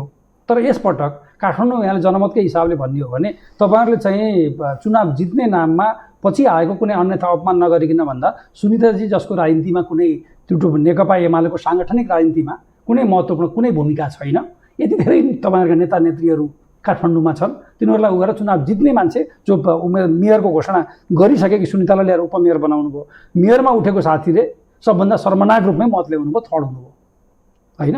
पोखरामा जो कल्पना पनि गरिँदैन थियो कि नेकपा एमालेको अवस्था त्यस्तो हुन्छ भने सबभन्दा शक्तिशाली पार्टीका रूपमा मानिन्थ्यो, अकल्पनीय रूपमा त्यहाँ पराजय भयो र सँगसँगै बुटोलमा पनि पराजय भयो। यी सिम्बोलिक घटनाले नेकपा एमालेको नारा प्रचार वा केपी ओलीको जे पोस्टर बनाइएको थियो नि सहरमा, त्यो उहाँ प्रति मान्छेले विश्वास गरेन, अविश्वास गरे। त्यस्तो होइन। केपी ओली प्रचार गरेर निर्माण भएको, केपी ओलीको व्यक्तित्व प्रचार गरेर निर्माण भएको व्यक्तित्व होइन। यो आन्दोलन, जोखिमको, चुनौतीको सामना गर्ने सामर्थ्य, युगिन महत्त्वका उपलब्धिहरू, राष्ट्रका उपलब्धि, जनताका उपलब्धिहरूको जगमा निर्माण भएको व्यक्तित्व। म केपी ओलीको व्यक्तित्वलाई म केवल प्रचारको जगमा खडा भएको म त्यो होइन। तर 74 मा केपी ओलीको कुरा बताएका जनताले 79 मा आउँदाखेरि वायात रहेछ भन्नेमा पुगे। केपी ओलीको अपिललाई जनताले अहिले पनि साथ दिएका छन्, भोलि पनि साथ दिन्छन्। दुईटा कुरा रह्यो, एउटा यो गठबन्धन, यो अपवित्र गठबन्धन, दोस्रो यो अपवित्र गठबन्धनका अपवित्र कर्महरू जस अन्तर्गत राज्य शक्ति र राज्य सत्ताको दुरुपयोगका कुराहरू पनि छन्। त्यसले गर्दा हामी केही ठाउँ, जुन मैले अहिले 3वटा ठाउँ भने त्यहाँ यो फर्मुला त लागू हुँदैन, त्यहाँ पनि लागू भएको छ, तिनै ठाउँमा नेकपा एमालेको मत सङ्ख्यालाई हेर्दा ठिक छ। यहाँ काठमाडौँको सन्दर्भमा, मेयरको सन्दर्भमा अलिकति हामी चाहिँ तेस्रो पोजिसनमा पुग्यौँ। त यो चिज सँगसँगै हेर्नुपर्छ होला नि त। उपमेयरलाई मतदान गर्ने पनि मैले त्यही भने, उपमेयरमा 62,000 भोट आउँछ, मेयरमा 38,000। सायद त्यसले केही हामीले अनुभव दिएको छ होला, केही शिक्षा दिएको छ होला। एमाले प्रति चरम नफरत थियो यहाँका जनतामा भनेदेखि त उपमेयरलाई यहाँका मतदाताले कसरी जिताउँछन् त? जिताउँदैन नि। एमाले प्रति त्यसो पनि भन्न सकिन्छ, वडा अध्यक्षहरूले पनि पुरै हार्नुपर्ने, त्यसो पनि भन्न सकिएला होइन। तर यसै चुनावमा भन्दा तपाईँले धेरै बताउन चाहनुहुन्छ छ। तर पहिला तपाईँहरूले चुनाव हुने बेलासम्म त हामी ठिकठाक जितिन्छ भन्नेमै हुनुहुन्थ्यो। मतगणना सुरु हुन थाल्दा बेलातिर आएर 70 मा माओवादीको जस्तो रोग त सल्केन भने मैले के मान्छेहरूलाई, साथीहरूलाई जे पनि त्यो धाँधली भयो भन्ने थाल्नुभयो र पछि अन्तर्घातले गर्दाखेरि हामीले हारियो भन्यो। र अन्तर्घात सिग्निफिकेन्टली देखिएको भनेको एउटा पोखरामा देखियो भन्ने व्यापक रूपमा चर्चा छ। बाहेक अन्त कहाँ छ तपाईँहरूले आफ्नो ढङ्गले हेर्नुभयो होला। यो अरू बाह्य थ्रेड त जस्तो गठबन्धनले के गर्छ, कसो गर्छ, यो राज्य सत्ताका 48-49 मा पनि यस्तैले चुनाव, यहाँभन्दा साह्रै एग्रेसिभली चुनाव गराथे, कैयौँ मान्छेलाई मुद्दा लाग्थ्यो, जेल पर्थे, गोली चलेर मान्छे मर्थे। हेर्नुहोस् 54 सालमा वामदेवजीमा गृहमन्त्री भएर चुनाव गराउनु भयो, फेरि अर्कोले त्यस्तै कुरा भन्यो होइन। 64 मा पनि त्यस्तै टाइममा चुनाव भयो। 70 मा अर्को ढङ्ग, अस्ति 74 मा पनि फेरि यही गठबन्धन थियो, यसले चुनाव गरायो, नेकपा एमाले मजाले उत्रेर आयो होइन। त्यसैले यी त आफ्नो ठाउँमा रहे राजनीतिक रूपमा आरोप प्रत्यारोप यस्ता चलिरहन्छन्। तर ग्राउन्डका हिसाबले तपाईँको पार्टीभित्र काङ्ग्रेसमा जस्तै पहिला अन्तर्घात भनेको र बागी उम्मेदवार भनेको काङ्ग्रेसमा मात्र हुने सुनिन्थ्यो होइन। तपाईँहरू अब त पहिला पञ्चायतकालमा सुन्नै पऱ्यो नि, 46 सालदेखि सबैले सुन्न थाल्यो, काङ्ग्रेसमा देखियो, एकाध एमालेमा देखियो भने त पहाडै खसे जस्तो है, कम्युनिस्ट पार्टी नै यस्तो हुन्छ भन्ने। तर यसपटक त त्यस्तो भएन। यो चाहिँ अन्तर्घात, नेतृत्वप्रतिको अविश्वास, वितृष्णा वा अराजकता केले काम गर्यो यो हदमा पुग्न? नेतृत्वप्रति अविश्वास पनि होइन, पार्टीप्रति अविश्वास पनि होइन। मैले अघि भने दुईवटा कुरा हो, एउटा गठबन्धन हो, अरूको गठबन्धनका अपवित्र कर्म भित्र अन्तर्घात हुने कुरा अब जहाँसम्म अन्तर्घातको कुरा गर्नुभएको छ यहाँले, अन्तर्घातका सन्दर्भमा हाम्रो विश्लेषण, हाम्रो ठम्याइ के हो भनेदेखि नेकपा एमाले सदा सुगठित, अनुशासित र व्यवस्थित पार्टी गरेर रहिआएको छ। त्यो अहिले पनि छ, अहिले पनि छ, कसरी मान्ने भन्ने चुनावले दियो क्या। अहिले पनि छ र पछि पनि रहन्छ। नेपालमा नेकपा एमाले जतिको अनुशासित र सुगठित अर्को पार्टी छैन। यसपटक हामीले नोटिस के कुराले लिएको भने यसपटकको निर्वाचनमा केही ठाउँमा अनुशासन उल्लङ्घनका, पार्टीका निर्णयहरूप्रतिको निर्णयको कार्यान्वयनमा चाहिँ जुन प्रकारको तत्परता हुनुपर्थ्यो त्यो प्रकारको तत्परतामा उदासीनताका र केही ठाउँमा चाहिँ निर्णय प्रतिकूलका क्रियाकलापहरू प्रकट भए। भोल्युमको हिसाबले त्यो सानै छ, तर केही ठाउँमा प्रकट भयो। हामीले यसलाई सिरियसली नोटिसमा किन लिन चाहेको भनेदेखि जुन मात्रामा जसरी यो प्रकट भयो, अनुशासन विपरीतका, स्वेच्छाचारिताका, निर्णय प्रतिकूलका जस्ता क्रियाकलापहरू प्रकट भए, जसलाई अर्को शब्दमा अन्तर्घात पनि भन्न सकिन्छ, जस्ता क्रियाकलापहरू प्रकट भए, आकारमा सानो भए पनि यसलाई हामी सिरियसली नोटिसमा किन लिएका छौँ भनेदेखि आउने दिनमा नेकपा यस्ता प्रवृत्तिहरूको पुनरावृत्ति नहोस् भन्नका निम्ति हामीले यसलाई अलिकति हाइलाइट गरेको, अलिकति नोटिसमा लिएको हो। पार्टीको अनुशासित पार्टी जीवनको सुनिश्चितताका लागि हामीले यसलाई अलिक सिरियसली नोटिसमा लिएको मात्रै हो यो कुरा। होइन, तर त्यसो हेर्नुहोस्, यो निर्वाचनमा जसरी तपाईँहरूको जुन पहिला हल्ला खल्ला र अर्को हिसाबले भन्यो भने जुन उम्मेदवार छनौटमा यहाँले कति भन्न चाहनु होला, नचाहनु होला, सबै पार्टीको, नेपालका सबै पार्टीको एउटा राजनीतिकका हिसाबले मात्रै पनि भन्नु पर्दाखेरि हामी निर्वाचन स्थानीय तहको भन्यौँ, उम्मेदवार छनौट गर्ने पार्टीको केन्द्रको पनि केन्द्रीय अध्यक्षले केपी ओलीले, प्रचण्डले, शेरबहादुरले उम्मेदवारी दर्ता गर्ने दिन भइसक्यो, बिहानसम्म को उम्मेदवार हो भन्ने समेत पनि ठेगान नहुने, हामी यति धेरै केन्द्रीकृत संहिता भनेर हामी विकेन्द्रित भनेर अभ्यास भन्यौँ, यति धेरै केन्द्रीकृत सबैले, एउटाले होइन सबैले त्यो गर्न अभ्यास मान्नु र त्यसैमा नेकपा एमाले सबभन्दा अग्रपङ्क्तिमा खडा हुने कुरा राम्रो हो। मैले चाहिँ शेरबहादुरजी प्रचण्डजीको त म जिम्मा लिन मैले मिलेन, तर म दृश्य भनेको म चाहिँ खास गरिकन हाम्रो एमालेको जिम्मा लिएर भन्न सक्छु। हामीले उम्मेदवार चयन गर्ने सन्दर्भमा अत्यन्तै साइन्टिफिक एउटा मोडालिटी डेभलप गरेका थियौँ। हामीले के भन्यौँ भनेदेखि ओडाका यस्तो भनौँ न, गाउँपालिका र नगरपालिकाका ओडाका अध्यक्ष र सदस्यहरूको उम्मेदवार सम्बन्धित पालिकाको सिफारिसमा, सम्बन्धित ओडा र सम्बन्धित पालिकाको सिफारिसमा जिल्ला कमिटीले गर्छ। गाउँपालिका र नगरपालिकाका अध्यक्ष, उपाध्यक्ष, मेयर, उपमेयरको उम्मेदवार तय गर्ने काम चाहिँ सम्बन्धित पालिका र सम्बन्धित जिल्लाको सिफारिसमा प्रदेश कमिटीले गर्छ। महानगर र उपमहानगरका प्रमुख र उपप्रमुखको मात्रै उम्मेदवार तय गर्ने काम चाहिँ पार्टीको केन्द्रीय सचिवालयले गर्छ भन्ने हामीले व्यवस्थित रूपमा निर्णय गऱ्यौँ, सर्कुलर गऱ्यौँ। त्यस हिसाबले सबै कमिटीले आफ्नो अभ्यासहरू, अधिकारहरूको भनौँ न एक्सर्साइज गरे, उनीहरूले त्यो आफ्नो निर्णयाधिकारको प्रयोग गरे। त्यस भएको हुनाले एमालेमा सबै निर्णय केन्द्रमा केन्द्रीकृत भयो भन्ने कुरो त्यो सत्य होइन। केन्द्रले चाहिँ गरेको जम्मै महानगरपालिका र उपमहानगरपालिका, 6वटा महानगरपालिका र 11वटा उपमहानगरपालिकाका नगर प्रमुख र उपप्रमुखहरूको त्यही सबभन्दा ठुलो समस्या निर्णय हामीले गरेको हो। समस्या त्यहाँ रह्यो होला अथवा रहेन होला, त्यतातिर नजाउँ, तर निर्णय गरेको त्यहाँबाट हो। यो निर्णय पनि कसरी गरियो भनेदेखि यहाँ हामीले चाहिँ आँखा चिम्लेर अनि त्यसपछि गायकी त्रिशुल गरेर पनि गरे होइन। सम्बन्धित महानगरले, सम्बन्धित जिल्लाले, सम्बन्धित प्रदेशले गरेको सिफारिसलाई आधार बनाएर यहाँबाट केन्द्रीय सचिवालयबाट हामीले यो निर्णय गऱ्यौँ। त्यस कारणले अध्यक्षले व्यक्तिगत तजविजमा यो निर्णय गर्नुभयो भन्ने कुरा होइन।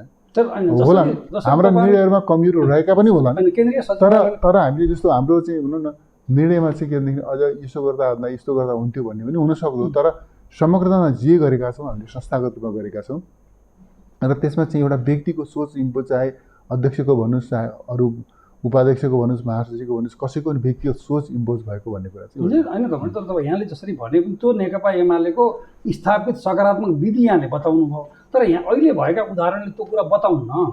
जस्तो तपाईँहरूले वीरगञ्ज महानगरपालिकामा उम्मेदवार दिएको, खोज्दै जानुभयो, एउटा मान्छे प्रवेश गर्छु भन्नु, त्यसलाई उम्मेदवार बनाइदिनु भयो होइन। त्यसपछि त्यस्ता त धेरै ठाउँ छन्, तपाईँ नेपालको अरू धेरै ठाउँमा जहाँ अधिकांश के महत्त्वपूर्ण, सबै भनेको देशभरि भनेको होइन, तर धेरै भने किनभने पहिला यस्तो हुँदैन थियो, त्यस कारणले धेरै भनेको यसपटक देखियो यस्तो। त्यो त्यतिमा मात्र होइन, त्यो माओवादीमा पनि देखियो, काङ्ग्रेसमा पनि देखियो, उही दिन लिएर जाने। एकातिर यति धेरै केन्द्रीकृत दल बदल्नु र अर्को कुरा पदका लागि र त्यहाँ स्थानीय तहमा साधन स्रोतका लागिको यति धेरै याल काडाइ पनि देखियो मानिसहरूको त त्यहाँ त्यसमा देखिने। त्यसले यसले त डेमोक्रेसीलाई तपाईँले जुनसुकै अर्थमा भने पनि राम्रो गर्दैन। तर तपाईँहरूको यसपटकको उम्मेदवार छनौटको जुन प्रक्रिया थियो नि समग्रमा, यसमा रिभ्यू गर्नुपर्छ भन्ने लागेको चाहिँ छैन। प्रक्रियाको हिसाबले हामीले चाहिँ हाम्रो प्रक्रियामा दोष छैन होला नि, कतिपय निर्णयका क्रममा ओभरलुक भएको होला होइन, अनि जस्तो तर प्रक्रिया त हामीले फेरि तपाईँहरूले बनाएको प्रक्रिया कहाँ लागू भएन भने महत्त्वपूर्ण स्ट्राटेजिक ठाउँमा काठमाडौँ त्यो थाहा भएन, तर कैयौँ गुनासाहरू थिए, असन्तुष्टहरू थिए। तर पोखराको तपाईँले जे अधिकार प्रत्यायोजन गर्नुभएको थियो न त्यो कमिटीले त्यो अधिकार प्रयोग गर्न सक्यो। 12 जना आकाङ्क्षी थिए, 12 जनाको लुडो लाएर पठाइदियो। त्यो त उसको अयोग्यता हो, त्यस कारण उसको त्यो पनि भएन भनेको मैले। जस्तो यो तपाईँहरूले साँच्चीकै स्थानीय सरकार भन्ने र डाइरेक्ट डेमोक्रेसी हो हाम्रो स्थानीय तहको निर्वाचन, सङ्घीय निर्वाचन, तपाईँहरू निर्वाचित भएर ठुल्ठुलो पदमा पुगेका चाहिँ इन्डाइरेक्ट यद्यपि जनताको अन बिहाफमा, तर तपाईँ एउटा निर्वाचन क्षेत्रका लागि सांसद हुनुभयो तर देशको प्रधानमन्त्री हुनुभयो। केपी ओली एउटा निर्वाचन क्षेत्रका लागि सांसद हुनुभयो, देशको प्रधानमन्त्री हुनुभयो। त्यो हाम्रो उसको तजविधिले त होइन, तर हामीले सिस्टम नै त्यस्तो बनायौँ। तर स्थानीय तह भनेको त डाइरेक्ट डेमोक्रेसी हो, प्रत्यक्ष मान्छेले निर्वाचित छान्छ र यो सबभन्दा लोकतन्त्रमा उन्नत बनिन्छ। त्यसो गर्नका लागि आफ्नो पार्टीकै उम्मेदवार को हुन्छ भन्नका लागि त्यही पालिकाभित्रका प्राइमरी गर्न सकिन्न। त्यहाँको पार्टीका सदस्यहरूका बिचबाट निर्वाचनमा जाऊ, जो आउँछ आऊ भनेर भन्नु सबभन्दा डेमोक्रेटिक हुन्छ कि अहिले तपाईँहरूले गरेको अलिअलि रेजिमेन्टेड टाइपको यसले सिफारिस जुन पहिला 46 सालसम्म पनि अलिअलि पार्टी कमिटीहरू बनाउँदाखेरि अभ्यास गरिने। तपाईँले भन्नुभएको कुरा चाहिँ जस्तो खास गरी तपाईँले यस्तो अमेरिकी प्रणालीको चर्चा गर्नुभयो। अमेरिकामा स्थानीय तहमा जस्तो राष्ट्रपतिको निर्वाचनभन्दा अगाडि प्राइमेरीमा जान्छन्, सदस्यहरूको भोट हाल्छन्, त्यो त्यस हिसाबले गर्ने चलन पनि छ।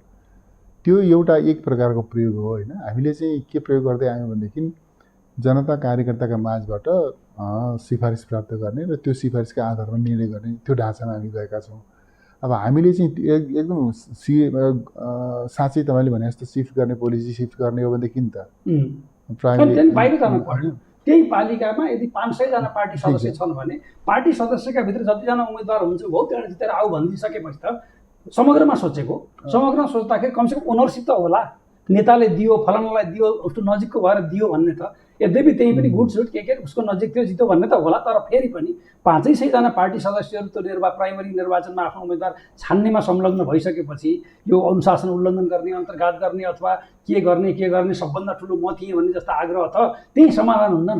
त्यो एउटा तपाईँले सुझाउनु भएको एउटा विकल्प हो। तर सायद हामी त्यो विकल्पका निम्ति नेपाली सोसाइटी अझ परिपक्व भइसकेका छैन जस्तो लाग्छ मलाई। मानिलिउँ अब त्यो चाहिँ पार्टी सदस्यको त्यो चाहिँ पङ्क्तिभित्र अन्ड्यू इन्फ्लुएन्सको स्थिति बनिदियो भनेदेखि हुनुपर्ने चाहिँ क्यान्डिडेट नहुनुपर्ने भइदिने स्थिति पनि आउन सक्छ, एउटा बाटो। दोस्रो कुरो के हुन्छ भन्दाखेरि हामी त चाहिँ सोसाइटी, हाम्रो सोसाइटी त यो चाहिँ त्यो अनेक जातका फुलहरूको साझा फुलबारी जस्तो छ। हामीले चाहिँ एउटा पालिकालाई एउटा कम्प्लिट आइसोलेटेड ढङ्गले मात्रै सोच्न सक्दैनौँ। त्यो पालिका अर्को पालिका, त्यहाँको इथेनिक कम्बिनेसन, अर्को पालिका त्यहाँको चाहिँ विशेषता, यी सबै चिजहरूलाई हिक्का राखेर समग्रतामा सोच्नुपर्ने स्थिति हुन्छ। एउटा पालिकाले मात्रै सोच्दा उसले आफ्नो मात्रै चाहिँ विषयलाई केन्द्रमा राखेर सोच्छ। त्यसले गर्दा समग्रतामा सोच्नका निम्ति पनि र हाम्रो डेमोक्रेसीको जुन एउटा चाहिँ यसको विकास प्रक्रिया छ नि, त्यो विकास प्रक्रियालाई हेर्दा पनि सायद हामी तपाईँले भने ठाउँमा पुगिहाल्ने बेला भइसकेको छैन जस्तो लाग्छ मलाई। अलिकति केही कोर्सहरू नेतृत्वले अन्ड्यू गरेको एक्सेप्टेबल हो नि, त्यहाँको मान्छेलाई होइन। यस्तो छ, तपाईँले पोखरामा पोखराको सन्दर्भमा के भएको भनेदेखि पोखराको सन्दर्भमा म आफै पनि साँची छु कि त्यहाँको प्रदेश कमिटीको सिफारिसलाई जिल्लाको सिफारिस, प्रदेशको सिफारिस जस्तो यहाँले भन्नुभयो अनि त्यो आएका नाम पठाइदिएर गर्यो, उसले आएका नामहरू पठाए। तर पनि के छ भने त्यो नामको बास्केटभन्दा हामी बाहिर गर्यौँ नि। त्यो नाम जति नाम यद्यपि हामीले चाहिँ 3 जना भनेको थियो, उहाँहरूले धेरैजना त्यो तर त्यो बास्केटभन्दा बाहिरबाट हामीले निर्णय गरेनौँ, भित्रैबाट निर्णय गरेको थियो पहिलो कुरा। दोस्रो कुरो, निर्णय गरिसकेपछि के समस्याहरू बिचमा आइलागे, त्यो समस्या आइलागेपछि फेरि हामी कमिटी बस्न सम्भव पनि थिएन। त्यस्तो अवस्थामा त अथोरिटीले चाहिँ कमिटीप्रति रेस्पोन्सिबल भएर निर्णय गर्ने, त्यो त गर्नै पर्ने हुन्छ। यो चाहिँ साँच्चीकै आम पोलिटिकल साइन्समा रुचि राख्ने गर्ने मानिसहरूले हाम्रो डेमोक्रेसीलाई अरू बढी जीवन्त र स्ट्रेन्थेन बनाउन र बढीभन्दा बढी पावर तल डेलिगेट गर्न के गर्नुपर्छ भन्दाखेरि यो डिस्कोर्स चाहिँ चलिराखेकै छ र त्यसमध्ये पनि यस्तो कुरा सबभन्दा बढ्दा अलि अफेन्सिभ रूपमा हिम्मतका साथ इम्प्लिमेन्ट गर्न चाहँदाखेरि गर्न सक्ने पार्टी एमाले मात्र ठिक हो ठिक हो एकदम तपाईँले भन्नु कुरा ठिक हो र वास्तवमा स्थानीय तहमा डेमोक्रेसीको उन्नत अभ्यासलाई हामीले चाहिँ स्थापित गर्न सक्दा मात्रै हाम्रो डेमोक्रेसी जगबोली हुन्छ भन्ने कुरा सही हो। त्यो यो हामीले यति चर्चा गरिरहँदाखेरि तपाईँ रिएक्टिभ त कहिले पनि हुनुहुन्न, तर आउने सङ्घीय निर्वाचनले तपाईँहरूलाई भित्रभित्र धडक धडक धडधडबाट डर लगाउने बनाएको छैन? किनभने एकातिर त तपाईँले भन्ने गरेको यो महागठबन्धन त झन् गठिलै भएर गएको छ, गाँठो कसिएकै छ।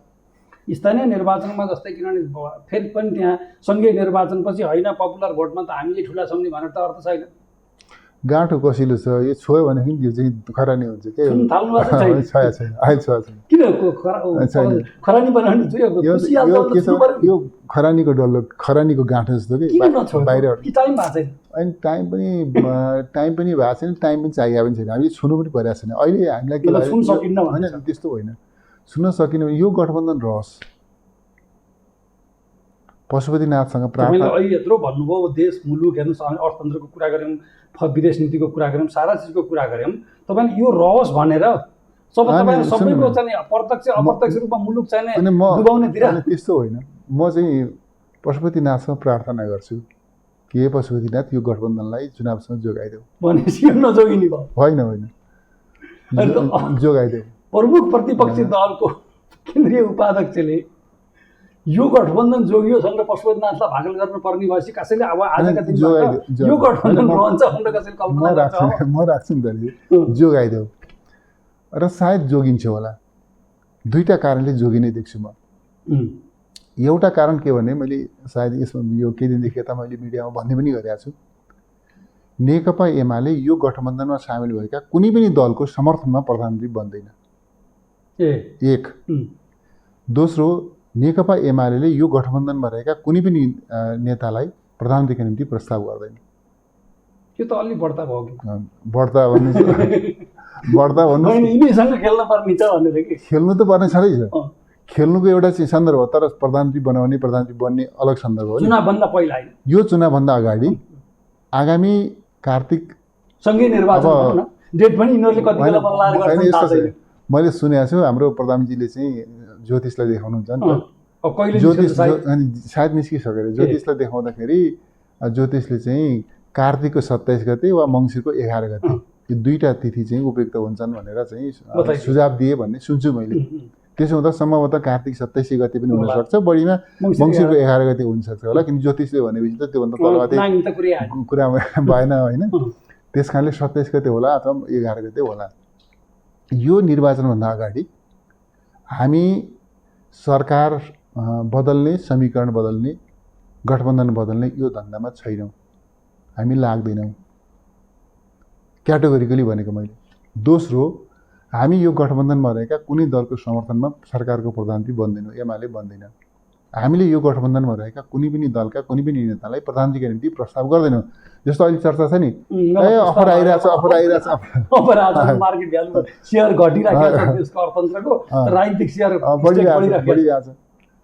एमाले अफर पनि गरिरहेको छ नि, एमाले अफर पनि गर्दैन। मैले क्याटेगोरी योभन्दा बढ्ता के भन्ने भन्नु न, कसैलाई समर्थन गर्दैनौँ, कसैको समर्थनमा प्रधानमन्त्री हुँदैन, हाम्रो फाइन यो कुरा हो। त्यो यो किन भनिरहेका छौँ भन्दा यो एउटा यस कारणले, जब संसदको सबभन्दा ठुलो पार्टीले यो समीकरण अदल बदल गर्ने कुरामा रुचि नै राख्दैन अनि बदलिने कुरै भएन। केपी ओलीले 17 गते भन्नुभएको थियो अनि थाल्यो, म त्यहाँ जान्छु त्यहाँ पनि। पहिला त यो कुरो हो। दोस्रो कुरो के छ भनेदेखि यो गठबन्धनका निम्ति सबभन्दा एउटा अनुकूल त यही हो नि त, जसले जे गरे पनि हुने बशर्ते कि गठबन्धन टिकोस्। गठबन्धन टिकाउने शर्तमा जसले जे पनि गर्न पाउने अर्को कुनै गठबन्धन नेपालमा बन्न सक्छ, गठबन्धन जोगिने शर्तमा जसले जुनसुकै बेला जे पनि गर्न पाउने र जे पनि गरे पनि छुट हुने, त्यस्तो कुनै अर्को गठबन्धन दिन नपर्ने, त्यस्तो अर्को कुनै नेपालमा गठबन्धनको सम्भावना छैन। त्यस हिसाबले यो सबभन्दा स्वर्णिम गठबन्धनका स्वार्थको दृष्टिकोणले हेर्नुहुन्छ भने योभन्दा अनुकूल त उहाँहरूको निम्ति अर्को कुनै गठबन्धन हुँदैन। योभन्दा अर्को कुनै अनुकूल गठबन्धन उहाँहरूले बनाउन सक्नुहुन्छ, बन्न सक्छ र यो गठबन्धन टुटेर नेपालमै सायदै बन्दैन। सबभन्दा अनुकूल गठबन्धन छ एक।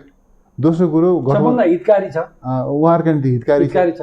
दोस्रो कुरो भर्खरको चुनावको हिसाबले भन्ने हो भने आनन्दको छ, अब चुनावको हिसाबले पनि उहाँहरूले पनि आनन्दकै छ, लाभदायक नै देख्नुभयो होला। र हामी जो निर्णायक शक्ति हो राष्ट्रिय राजनीतिको, यो राष्ट्रिय राजनीतिको निर्णायक शक्तिले यो गठबन्धनप्रति कुनै यो चाहिँ समीकरण बदल्ने यस्ता धन्दामा उसलाई कुनै रुचि नै छैन भनेपछि सम्भवतः यो चाहिँ निर्वाचनसँग एक गठबन्धन रहला। तर यो 17 गते तर रहन्छ कि रहँदैन कि उहाँहरूको कुरा, यसमा हामी उहाँहरू रहनुहुन्छ उहाँहरूले तपाईलाई फेरि हामी यसमा कम्प्लिटली यसप्रति हाम्रो अरुचि छ, यसमा हामी हात हाल्दैनौँ, हामी यसमा लाग्दैनौँ। त्यस कारणले यो रहला, तर गठबन्धन त रहला होइन। तर गठबन्धन रहँदैमा के गठबन्धनसँग जादुको छडी छ, उसले जे जे चाहे त्यति हुन्छ। त्यस कारण म के भन्न चाहन्छु भने आउने निर्वाचन त्यसको नतिजा हामी के कुरामा नेकपा एमाले के कुरामा बढ्ता होसियार छ, यति बेला के कुरामा हामी बढ्ता सिरियसली ध्यान दिइरहेका छौँ भने हामीले एउटा सानो पनि गल्ती, सानो पनि कमजोरी गर्नु हुँदैन आउने निर्वाचनको सन्दर्भमा। र जनतामाथि आधारित भएर, कार्यकर्तामाथि आधारित भएर निर्वाचनको राम्रो तयारी गर्नुपर्छ र राम्रो नतिजा ल्याउनुपर्छ। ठिकै, जस्तो आगामी निर्वाचनकै कुरा भन्दाखेरि कमेन्ट जस्तो अहिले स्थानीय निर्वाचनको मतलाई यदि त्यति यो मिल्दैन, सामान्यतया 5 देखि 10% चाहिँ यो मतको प्याटर्न यदि यस्तै नै रह्यो भने पनि मिल्दैन भन्ने मानिन्छ। किनभने लोकलमा त नाता गोता यताउता भएर जोडिएर पनि घोटाला हुन्छन्। तपाईँले त एक्जिट पोल गर्नु भने त लगभग तपाईँले गरे एक्जिट पोल त हुबहु नै मिल्यो। त्यस कारण मैले चाहिँ म त के छ भनेदेखि यो एक्जिट पोलका बारेमा मेरो चाहिँ पर्सेप्सन के भने एक्जिट पोल चाहिँ अलिकति चाहिँ गर्ने चिज हो भने जस्तो लाग्थ्यो। यसपटक तपाईँले मेरो इम्प्रेसनै बदलिदिनु भयो हेर्नुहोस्, एक्जिट पोलमा पनि सच्चाइ प्रकट हुँदो रहेछ भनेर। तपाईँले त करिब चाहिँ जस्ताको तस्तै तपाईँले चाहिँ तपाईँको पूर्वानुमान त सही साबित भयो। अब सायद तपाईँले चाहिँ आउने निर्वाचनको पनि एक्जिट पोल लिनु होला, त्यति बेला म अग्रिम रूपमा भनौँ एमालेलाई तपाईँले 1 नम्बरको पार्टीको रूपमा चाहिँ त्यो तपाईँको चार्टमा उल्लेख गर्नुभयो हुनेछ। होइन, अहिले मैले एउटा सिनारियो तपाईँलाई बताइदिन्छु। अहिलेको मतको विश्लेषण गर्दाखेरि यो अहिले पाएको मतलाई 165वटा निर्वाचन क्षेत्रमा हाल्दाखेरि 100 हाल्दाखेरि करिब 70 निर्वाचन क्षेत्रमा नेकपा एमाले र नेपाली काङ्ग्रेस अगाडि छ। कोही ठाउँमा सानो मारिदिन्छ, कोही ठाउँमा ठुलो मारिदिन्छ। जम्मा 10वटा ठाउँमा माओवादी अगाडि छ र जम्मा 5वटा ठाउँमा जसपा अगाडि छ। एउटा ठाउँमा रोहित छ, एउटा ठाउँमा त रेशम चौधरी पार्टी छ। यति हुन सीनमा तर गठबन्धन भोलि बन्ने गठबन्धन, सङ्घीय निर्वाचनमा हुने गठबन्धनले अथवा त्यो बेलामा हुने भोट ट्रान्सफरले यो ड्रास्टिकली फरक पर्छ।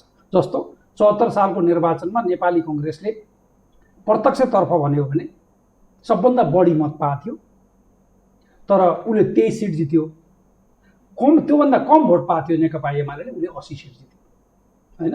अब माओवादी त धेरै तल थियो, 13%मा थियो भनेपछि उसले 36 सिट जित्यो। यो त हामीले विगतमै देखेका छौँ, जहाँ 1500, 1500, 2000को पनि फरक पर्छ। इच्छानी तमा 150 को होइन, 10-20 को पनि फरक पर्छ भन्ने यसपटकमा देखियो। एमालेको जनमत सबै ठाउँ बढी हुने, तर उसका उम्मेदवारले हार्ने, त्यसमा अनेक कारण छन्। उम्मेदवार सही नपर्नु, अनेक आन्तरिक पनि होलान्। त्यसो हुँदाखेरि यही गठबन्धन रहिरहँदाखेरि अब नेकपा एमालेलाई एकपटक चाहिँ अर्को 5 वर्ष नेपाली काङ्ग्रेसको ठाउँमा बसौँ भन्ने मन लाग्यो। नेपाली काङ्ग्रेस चाहिँ को ठाउँ भन्नाले कुन चाहिँ ठाउँ भन्नु? अहिले 74 सालको निर्वाचन अहिलेको म यहाँलाई बताउँ। अब यसको चाहिँ थियोरिज त, यसका आधार, यसका कारण, यसको पूर्वानुमानको बेसको बारेमा अहिले सायद तपाईँले सोध्नु पनि मैले पनि जवाफ दिन समय नपुग्ला होइन। तर म यहाँलाई यहाँको सामनेमा दाबी गर्छु, दाबीका साथ म बताउन चाहन्छु कि आउने निर्वाचनमा हाम्रो प्लान चाहिँ हामी सिम्पल मेजोरिटी, धेरै ठुलो ग्याप भन्दिनँ म, सिम्पल मेजोरिटीको तयारीमा छौँ हामी। उद्देश्य राख्नु भएको छ, ठिक। तर कदाचित सिम्पल मेजोरिटी चाहिँ हामीले ल्याउन सकेनौँ भने पनि संसदको लार्जेस्ट पार्टी हुनबाट कसैले रोक्न सक्दैन। म यति मात्रै भनौँ यहाँलाई, समानुपातिक निर्वाचनतर्फ कुन दलको के हैसियत हो भनेको त अहिले पनि देखियो, अलमोस्ट आउट जस्तै छ। अलमोस्ट आउट 110 सिटको त नतिजा अहिले आइसकेको छ। त्यसमा अब अलिकति अलिअलि परिवर्तन हुने हो। नेकपा एमाले त्यसमा अलिकति इन्क्रिज गर्छ थ्रेसहोल्डका कारणले, त्यो कतिपय पार्टीले कटाउँछन् र भोट खेर जान्छ भन्ने, यो सबैको एमालेको अलिकति बढ्ने नै हो यसमा। एक बाँकी रह्यो 165 स्थानको कुरा। 165 स्थानमा केही यस्ता ठाउँ छन् जहाँ गठबन्धन होइन, तपाईँले जे भए पनि एमाले जित्छ। ती थोरै छन्, धेरै थोरै म चाहिँ अब थोरै धेरैमा 25 साल एमालेका निश्चित ठाउँहरू छन् जहाँ कसैले हराउन सक्दैन। केही ठाउँ छन् जहाँ चाहिँ के भनेदेखि एमाले अरूसँग सहयोगमा जित्न सक्ने, एक्लै धक्का दिन नसक्ने प्रतिस्पर्धा टफ कम्पिटिसनका ठाउँहरू छन्। गठबन्धन एकातिर, अर्कोतिर एमाले हुँदाखेरिमा एकातिर एमाले, अर्कोतिर गठबन्धन हुँदा पनि टफ कम्पिटिसनमा जित्ने केही ठाउँहरू छन्।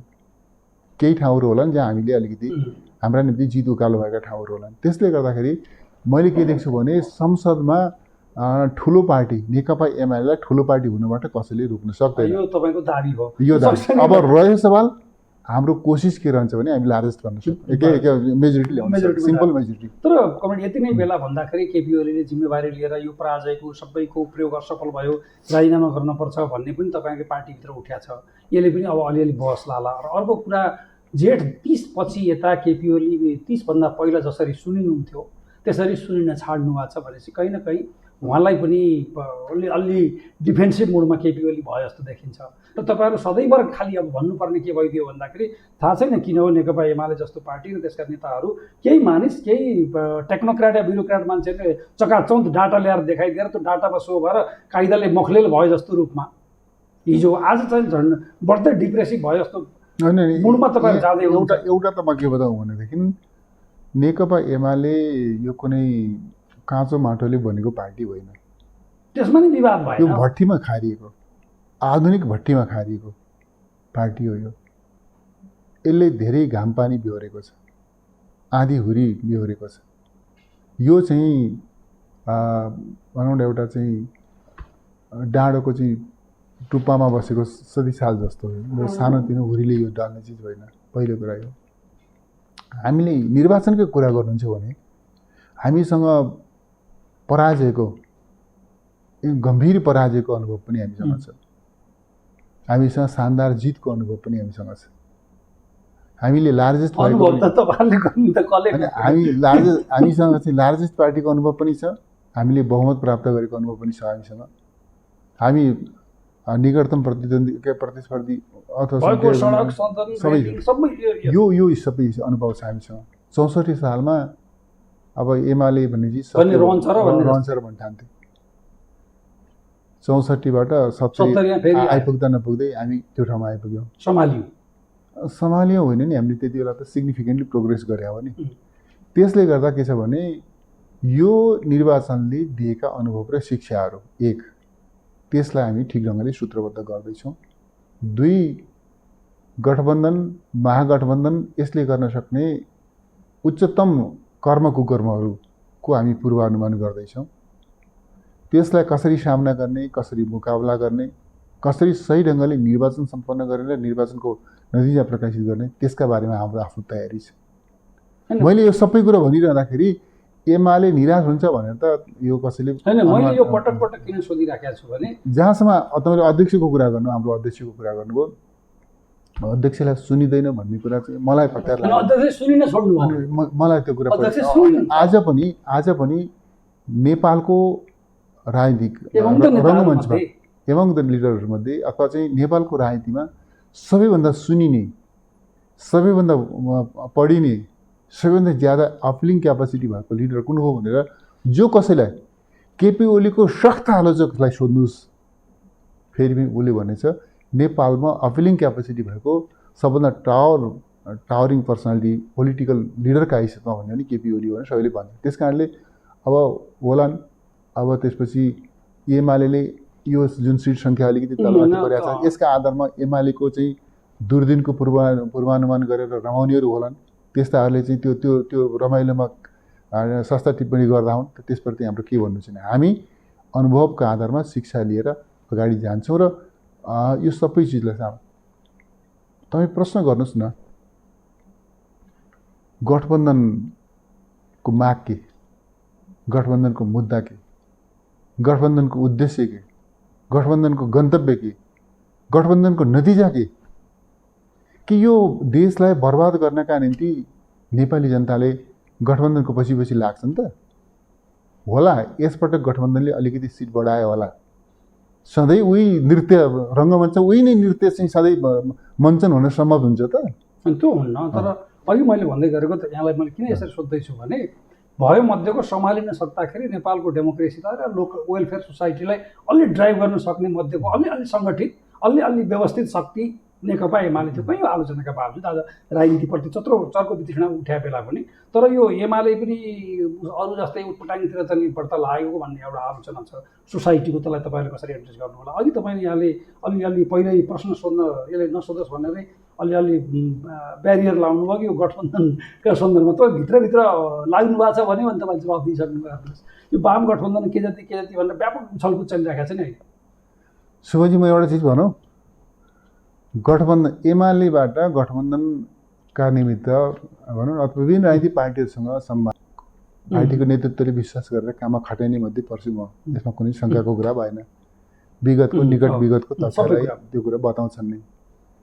तर म अहिले के देख्छु भनेदेखि हामी अब यो गठबन्धन बनाउने गठबन्धन भत्काउने धन्दामा समय अपव्यय गर्न हामी चाहन्नौँ। त्यो धन्दामा दुईटा कारणले त्यो धन्दा गलत हो, त्यस कारण हामी लाग्दैनौँ। परीक्षणहरूबाट गलत साबित भयो। त्यो धन्दामा हामी लाग्दैनौँ। वामपन्थी सरकारलाई कम्युनिस्ट पार्टीको एकल बहुमतको सुविधाजनक बहुमतको झन्डै 2/3 नजिकको बहुमतको सरकार गिराएर काङ्ग्रेसको पछि लाग्नेहरूलाई वामपन्थी मानेर उनीहरूसँग एकता गर्ने कुरा गठबन्धन गर्ने कुरा त्यो हाम्रो रुचिको विषय हो। हामी त्यो एउटा चिज भनौँ न, अब साथीले सायद उसको अब त्यही हुन्छ भने अब त सायद सोच्नु पनि हुन्थ्यो होला। ओलीको सरकार गिराएर देउवाको सरकार आउँछ भने अब त